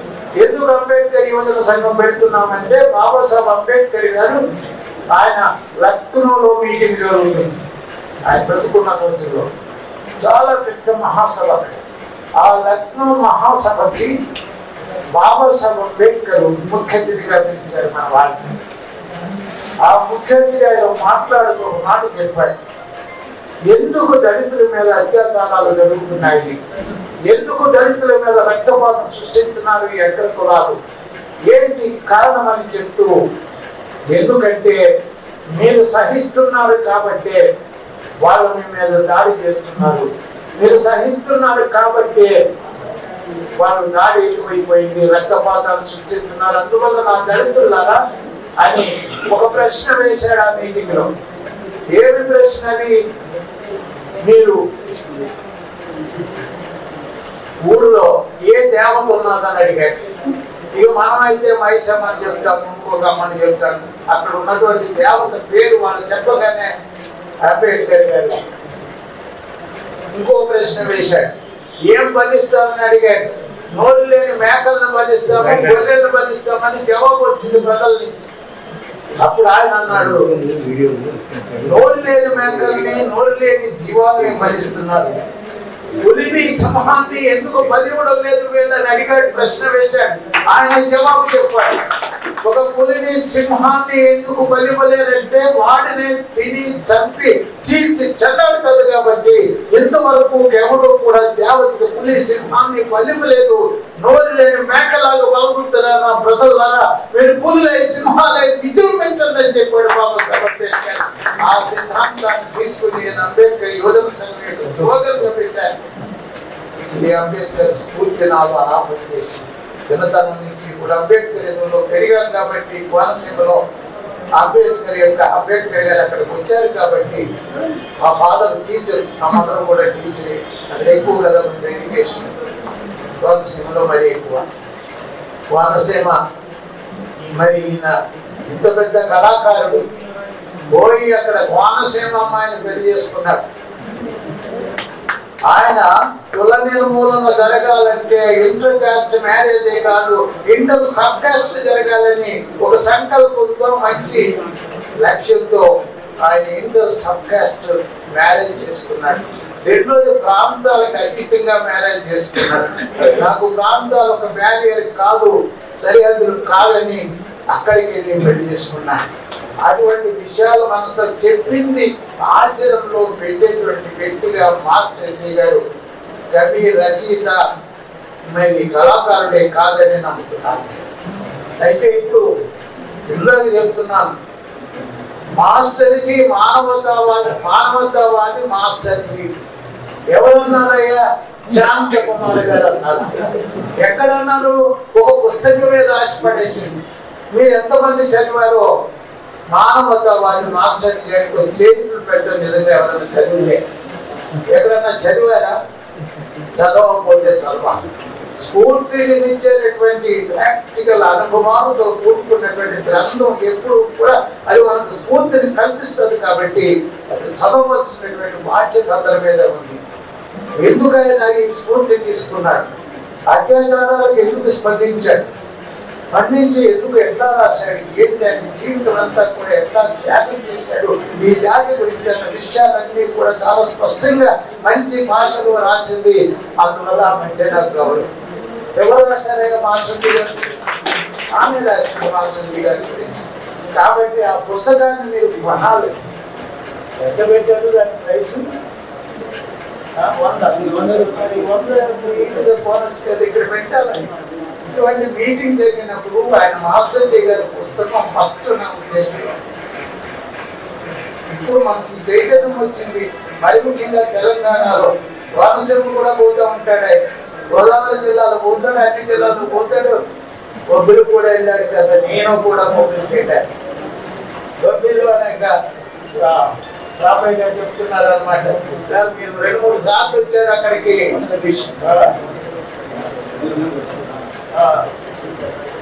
సో జై భీమ్ గురించి నేను మాట్లాడుతున్నాను. ఎందుకు మనం జై భీమ్ అనాలన్నది ఎప్పుడు వచ్చిందన్న దాని మీద మాట్లాడుతున్నాను. ఆ సమావేశంలో బాబు అనే ఆయన, ఈ బాబు ఆయన ఈ రోజు నుంచి మనం జై భీమ్ అనాలని అక్కడ ప్రకటన చేశాడు. ఆ మహాసభలో, నాగ్పూర్లో జరిగిన మహాసభలో ప్రకటన చేస్తూ ఎందుకు జై భీమ్ అనాలంటే నార్త్ లో, మరి ముఖ్యంగా మహారాష్ట్రలో కూడా అన్ని జిల్లాలు, అన్ని రాష్ట్రాల్లో నార్త్ లో ప్రతి చోట ఇద్దరు కలవగానే జై శ్రీరామ్ అంటారు, ఇప్పటికే అంటారు. మహారాష్ట్రలో కూడా అనేవారు, ఇప్పుడు అందరూ లేదు. మహర్షి కానీ మిగతా దళితులు కానీ కొంతమంది అక్కడెక్కడ బీసీలు కూడా అంటారు, కానీ తక్కువ వాళ్ళ సంఖ్య. సో ఈ జై భీమ్ అన్న ఎందుకు అనాలని ఆయన చేస్తూ జై శ్రీమ్ ఎందుకు అనకూడదో చెప్పాడు. ఇది కూడా మనం తెలుసుకోవాలి. జై శ్రీమ్ ఎందుకు అనకూడదంటే Babasaheb Ambedkar annihilation of caste లో శ్రీరాముడు ఉదంతముంటారు. ఎన్హిలేషన్ ఆఫ్ కాస్ట్ కుల నిర్మూలన గ్రంథంలో శ్రీరాముడు గురించి రాశాడు. ఈ శ్రీరాముడు మన ముత్తాత శంభుకుడు. ఇన్ని కులాలు లేవు ఆ రోజుల్లో శ్రీరాముడు పరిపాలించేటప్పుడు. శూద్ర కులం ఒకటే ఉంది, మిగతా అప్పర్ క్యాస్ట్ అగ్ర కులాలు కాకుండా కింద వాటి చెప్తున్నారు. సో వీళ్ళందరినీ కూడా శూద్రులు అనేవారు. ఎస్సీ, ఎస్టీ, బీసీ, మన మైనారిటీ ఏదైతే అంటున్నామో ఈ రోజు ఇవన్నీ కూడా ఆ రోజుల్లో ఒకే ఒక కులము. మరి పూలే గారు రాసినట్టు ఒకటే కులం. సో ఈ శంభుకుడు మా ముత్తాత రకంగా, ముత్తాత అంత పూర్వం వాడు అనమాట. ఆయన తపస్సు చేస్తున్నాడు. ఎందుకు నేను తపస్సు చేయకూడదు? ఒక బ్రాహ్మణులాగాని అడవిలో కూర్చుని, అయోధ్య సమీపంలో ఉన్న అడవిలో కూర్చుని తపస్సు సుదీర్ఘంగా చేస్తూ చాలా ఎన్లైటైన్మెంట్ పొందే దశకు వచ్చేసాడు. వచ్చినప్పుడు అదే దారిని వశిష్ఠుడు పోతున్నాడు. వశిష్ఠుడు బ్రాహ్మణుడు, ఆయన శ్రీరాముడి యొక్క కులగురు. ఆయన పోతూ చూశాడు, ఇప్పుడు అద్భుతంగా తపస్సు చేస్తున్నాడని వాడికి నమస్కారం పెట్టాడు. పెట్టి వెళ్ళిపోవాలి కదా, మనసులో అనుకుని ఎంత గొప్పగా చేస్తున్నారో అని అనొచ్చు. ఆ పక్కన ఉన్నటువంటి గ్రామస్తుని అడిగాడు, వీడు ఎవడని అడిగాడు. ఎవడంటే వీడి కులం ఏంటని అడిగాడు. వీడు శూద్రుడని ఎప్పుడైతే అన్నారో వెంటనే వాడు ఉద్దేశాలన్నీ మారిపోయి, అంతవరకు ఎంత గొప్పగా తపస్సు చేస్తున్నాడు వీడు అన్నవాడు వెంటనే వీడు శూద్రుడు, నీతుడు అనే భావం ఆయన వచ్చి వెంటనే డైరెక్ట్ గా ఎక్కడ ఆగలేదు. శ్రీరాముడు మహారాజు దగ్గరికి వెళ్ళి, అయ్యా ఘోరం జరిగిపోతుంది నీ రాజ్యంలో అన్నాడు. ఏం ఘోరం జరుగుతుంది అని అన్నాడు. ఒక శూద్రుడు తపస్సు చేస్తున్నాడు. మన శాస్త్రాల ప్రకారం శూద్రుడు తపస్సు చేయడానికి వీల్లేదు. తపస్సు చేస్తే ఒక శూద్రుడు అరిష్టం కలుగుతుంది, నీ రాజ్యం అంతా కూడా కూలిపోతుందని సెంటిమెంటల్ గా దెబ్బ కొట్టేశాడు శ్రీరాముడు. శ్రీరాముడు వెంట మరి ఏం చేద్దామన్నాడు. అక్కడికి వెళ్ళాలి, వెళ్ళేసి మనం మాన్పించాలని అన్నాడు వశిష్ఠుడు. వెంటనే రథాన్ని వేసుకుని అక్కడికి వెళ్ళాడు అయోధ్య. మరి శంభుకుడిని భటులంతా కలిసి శంభుగా అరుస్తున్నారు. ఎందుకంటే తపస్సులో ధ్యానం అయిపోయాడు. కళ్ళు తెరిచి ఇదేంటి రాజుగారు ఇక్కడ ఉన్నాడని సాష్టాంగ నమస్కారం చేశాడు మహారాజు. కాబట్టి నువ్వు మానే అన్నాడు తపస్సు చేయడానికి. వీళ్ళు ఎదురు సూర్యుడు కాబట్టి వశిష్ఠుడు చెప్తానే ఉన్నాడు, నేను మానని అన్నాడు. మహారాజు కూడా అడిగాడు, శ్రీరాముడు నువ్వు మానుతావా లేదని. నేను మానని చెప్పాడు. మానకపోతే నీకు 5 నిమిషాలు టైం ఇస్తాను, ఎందుకంటే మన శాస్త్రాల ప్రకారం నేను తల నరికేయాలన్నాడు. మానని చెప్పాడు. వెంటనే శ్రీరాముడు మహారాజు కదా వరం ఉంటుంది, పక్కనే ఉంటది ఈ కత్తి. ఆ కత్తిని తీసి వాడి తల నరికేసి, సాధారణంగా మహారాజు ఏం చేస్తాడు, ఆటలు పాస్ చేస్తాడు. ఇప్పుడు కూడా మనకు అదే కదా, హ్యాండ్ చేసేయమంటే ఉరి తీసేయమని వాడు ఎవడో తలను వెళ్ళి అది ఉరి తీస్తాడు. ఇక్కడ అలా కాదు, స్వయంగా శ్రీరాముడే తల నరికేసినటువంటి సంఘటన మన ముత్తాత అయినటువంటి జన్మకుడిని చంపేశారు. చంపడం వల్ల ఏమైంది, వాడు బుద్ధుడిలాగా జ్ఞానోదయాన్ని పొందేవాడు. బుద్ధుడి కంటే ముందు వాడు కాబట్టి జ్ఞానయోగం పొంది మనందరినీ కూడా జ్ఞానాన్ని అందజేసేవాడు.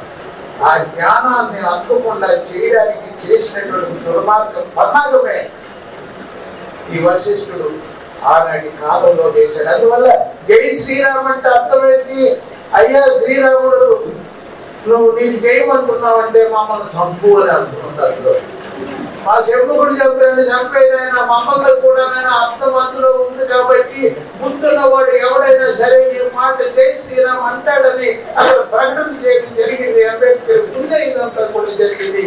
అప్పటి నుంచి కూడా జై భీమ్ అని ఈ రోజున మారిపోతుంది. మన దేశంలోనే కాదు, ప్రపంచం అంతా కూడా యునైటెడ్ నేషన్స్ లో కూడా ఆయనకి మరి సెలబ్రేషన్ చేసినప్పుడు కూడా అక్కడ ఈ మాట వచ్చింది. అంబేద్కర్కి జై భీమ్ అన్న మాట ఈ రోజున ఒక ముస్లిం అంటున్నాడు. ఓవైసీ మనం అంతా చూసాం. ఆయన ప్రమాణ స్వీకారం కొత్తగా ఎలక్ట్ అయ్యాడు, ఎంపీ గాను మన హైదరాబాద్ అయ్యాడు. ఆయన జై శ్రీరామ్ అని అంటున్నారు. అక్కడ ఆర్ఎస్ఎస్ వర్కర్స్, బీజేపీ వాళ్ళే ఆర్ఎస్ఎస్ వర్కర్స్, అదే కొత్తగా ఎక్కడి నుంచో రావాల్సిన పని లేదు. వాళ్ళ ఎంపీలే ఆర్ఎస్ఎస్ వర్కర్స్. వాళ్ళు జై శ్రీరామ్ అనే అనమని బోధిస్తుంటే ఆయన అన్నాడు జై భీమ్ అని అంటే మూడు కళ్ళపైన వాళ్ళందరికీ కూడా ఒక ముస్లిం అంబేద్కర్ని తెలుసుకున్న మిశ్రము అంబేద్కర్కి జై అంటారు, జై భీమ్ అంటాడు. అంటే నీ సిద్ధాంతానికి జయము కలుగుతాక ఏంటైన సిద్ధాంతము, ఈ దేశంలో ఎస్సీ ఎస్టీ బీసీ మైనారిటీలంతా కూడా ఏకమై ఈ దేశానికి వారసులు వాళ్ళే, వాళ్ళ దేశాన్ని పరిపాలించే హక్కు వాళ్ళకి ఉంది. డెమోక్రసీ ఇచ్చారు. డెమోక్రసీలో మెజారిటీ ఎవరైతే ఉన్నారో ఆ ప్రజలకే హక్కు దక్కుతుంది. వాళ్ళే పరిపాలన చేయాలి. మెజారిటీ ప్రజలకు ఆయన లేదు, పరిపాలన చేయడం లేని పరిస్థితి కల్పించినటువంటి అగ్ర కులాలు, ఈ కులతత్వం, కుల విభజన, కుల దురహంకారం ఈ రోజున దేశాన్ని ఇంకా కూడా మట్టి పీడిస్తుంది. 75 సంవత్సరాల తర్వాత కూడా కుల పీడిన భారతదేశంలో రక్తపాతం మన మీద జరుగుతుంది. ఎక్కడైతే బీజేపీ అక్కడ ఎక్కువగా ఉంది. బీజేపీ పాలన ఉన్నటువంటి రాష్ట్రాల్లో లేక మన ఒరిస్సా స్టేట్ మొట్టమొదటిసారిగా బీజేపీ పార్టీ అధికారంలోకి వచ్చింది. అధికారంలోకి రాగానే ఇందాక మాఫియా గురించి మన పెద్దలు మాట్లాడారు. ఈ మాఫియా, గోరక్షణ మాఫియా ఇప్పుడు డేంజరస్ గా తయారైంది. గోవుల పేరుతో మనుషులను చంపుతున్నారు. గోవుకి ఇచ్చినటువంటి అది పవిత్రమైనదంట, మనిషి అపవిత్రమైన వాడు. మనిషి నీచుడు, అది ఉన్నతమైనది. ఒక పశువు ఉన్నతమైనదని నమ్మేటటువంటి దేశం ఎక్కడన్నా ఉన్నదా? ఒక పశువు మనిషి కంటే ఉన్నతమైనది. పశువు ఉచ్చ కంటే ఈ పశువు ఉచ్చ గొప్పది. అందువల్ల పవిత్రం చేశారు. బాబాసాహెబ్ అంబేద్కర్ పోరాటంలో మాంసత్యాగ్రహం మనం చదువుకున్నాం కదా. అపవిత్రం అయిపోయింది. దళితులు వచ్చి నీళ్లు తాగారు కాబట్టి అపవిత్రం అయిపోయినంత శుద్ధి చేయాలి. ఆవు మూత్రం ఆవు పేడ కలిపితే శుద్ధి అయింది. అంటే అర్థమైంది, మనిషి ముట్టుకున్నాడు కాబట్టి అపవిత్రమైంది. మనిషి కంటే గొప్పది ఏంటంటే ఆవు వచ్చా, ఆవు పేడ. ఇది ఈ దేశంలో ఉన్నటువంటి మరి కులతత్వము. అది ఇంకా అలాగే రూపం మారుతుంది. కానీ ఈ రోజున దారుణాలు జరిగిపోతున్నాయి. అక్కడ ఒరిస్సాలో వచ్చిన తర్వాత ఒక దళితుడు ఆవును కొనుక్కున్నాడు, దాని దూడ కూడా కొనుక్కున్నాడు. దూడ ఉందా, అది తీసుకుని మేము ఒక వెహికల్లో పట్టుకుని వెళ్తున్నాడు. వెళితే ఆపారు. ఏంటి ఇది ఎక్కడ పట్టుకెళ్తున్నావు, తినడానికి పట్టుకెళ్తున్నావు కదా అన్నాడు. ఓ నువ్వు పట్టుకెళ్తున్నావు కాబట్టి కిందకి నీకు అన్నాడు. వాడిని చితకబాదారు, కాళ్ళు చేతులు కొట్టి తర్వాత చచ్చిపోయాడు. వాళ్ళు ఇద్దరు ముగ్గురు ఉన్నారు. వాళ్ళు ఆ బతికున్న వాళ్ళని మాత్రం వాళ్ళు ఈడ్చుకుంటా కత్తులతో పొడుస్తూ బహిరంగంగా చాలా దారుణమైనటువంటి పరిస్థితి మనం చూస్తే మనం సహించలేనటువంటి ఈ రక్తపాతం జరుగుతుంది మన మీద. ఇంకా జరగడమా? రాజ్యాంగం వచ్చింది, రాజ్యాంగంలో బాబాసాహెబ్ అంబేద్కర్ ఆర్టికల్ 17 ద్వారా ఈ అడ్డంచుకుని పోవాలని ఆయన పోరాటం చేశాడు. రాజ్యాంగం రాసేటప్పుడు దాన్ని ప్రత్యేకమైనటువంటి ఫండమెంటల్ రైట్స్ లో రాశారు. దాన్ని ఎవరన్నా అమలు చేస్తున్నారు ఈ భారతదేశంలో? ఎన్ని జరుగుతున్నాయి అన్ని కార్యక్రమాలు ఇప్పుడు బెంచ్ ఇవన్నీ చెప్పవలసిన అవసరం లేదు. ఏమన్నా మార్పు వచ్చిందా? మార్పు ఏమీ రాలేదు. కులతత్వం ఎందుకంటే ఒకవేళ మార్పు వస్తాదేమో అని భయంతో ఏం చేస్తున్నారంటే రాజ్యాంగం బదులు మనుధర్మ శాస్త్రాన్ని మనం కంటిన్యూ చేయాలి, దాన్ని అమలు చేయాలి. అమలు చేయడానికి ఏం చేస్తున్నాడు? మాకు అధికారం వస్తే అమలు చేస్తాం కాబట్టి ఓ హిందువులారా మాకు అధికారం ఇవ్వండి వాళ్ళు ఆర్ఎస్ఎస్ బీజేపీ వీళ్ళందరూ కూడా హిందూ పరిషత్ ఇవన్నీ కూడా ఏమంటే మనుధర్మ శాస్త్రాన్ని ఏదో రకంగా తీసుకురావాలి. నేను ఎక్కువ చెప్పకుండా టైం అవుతుంది కదా, చాలా చెప్పవచ్చు. కానీ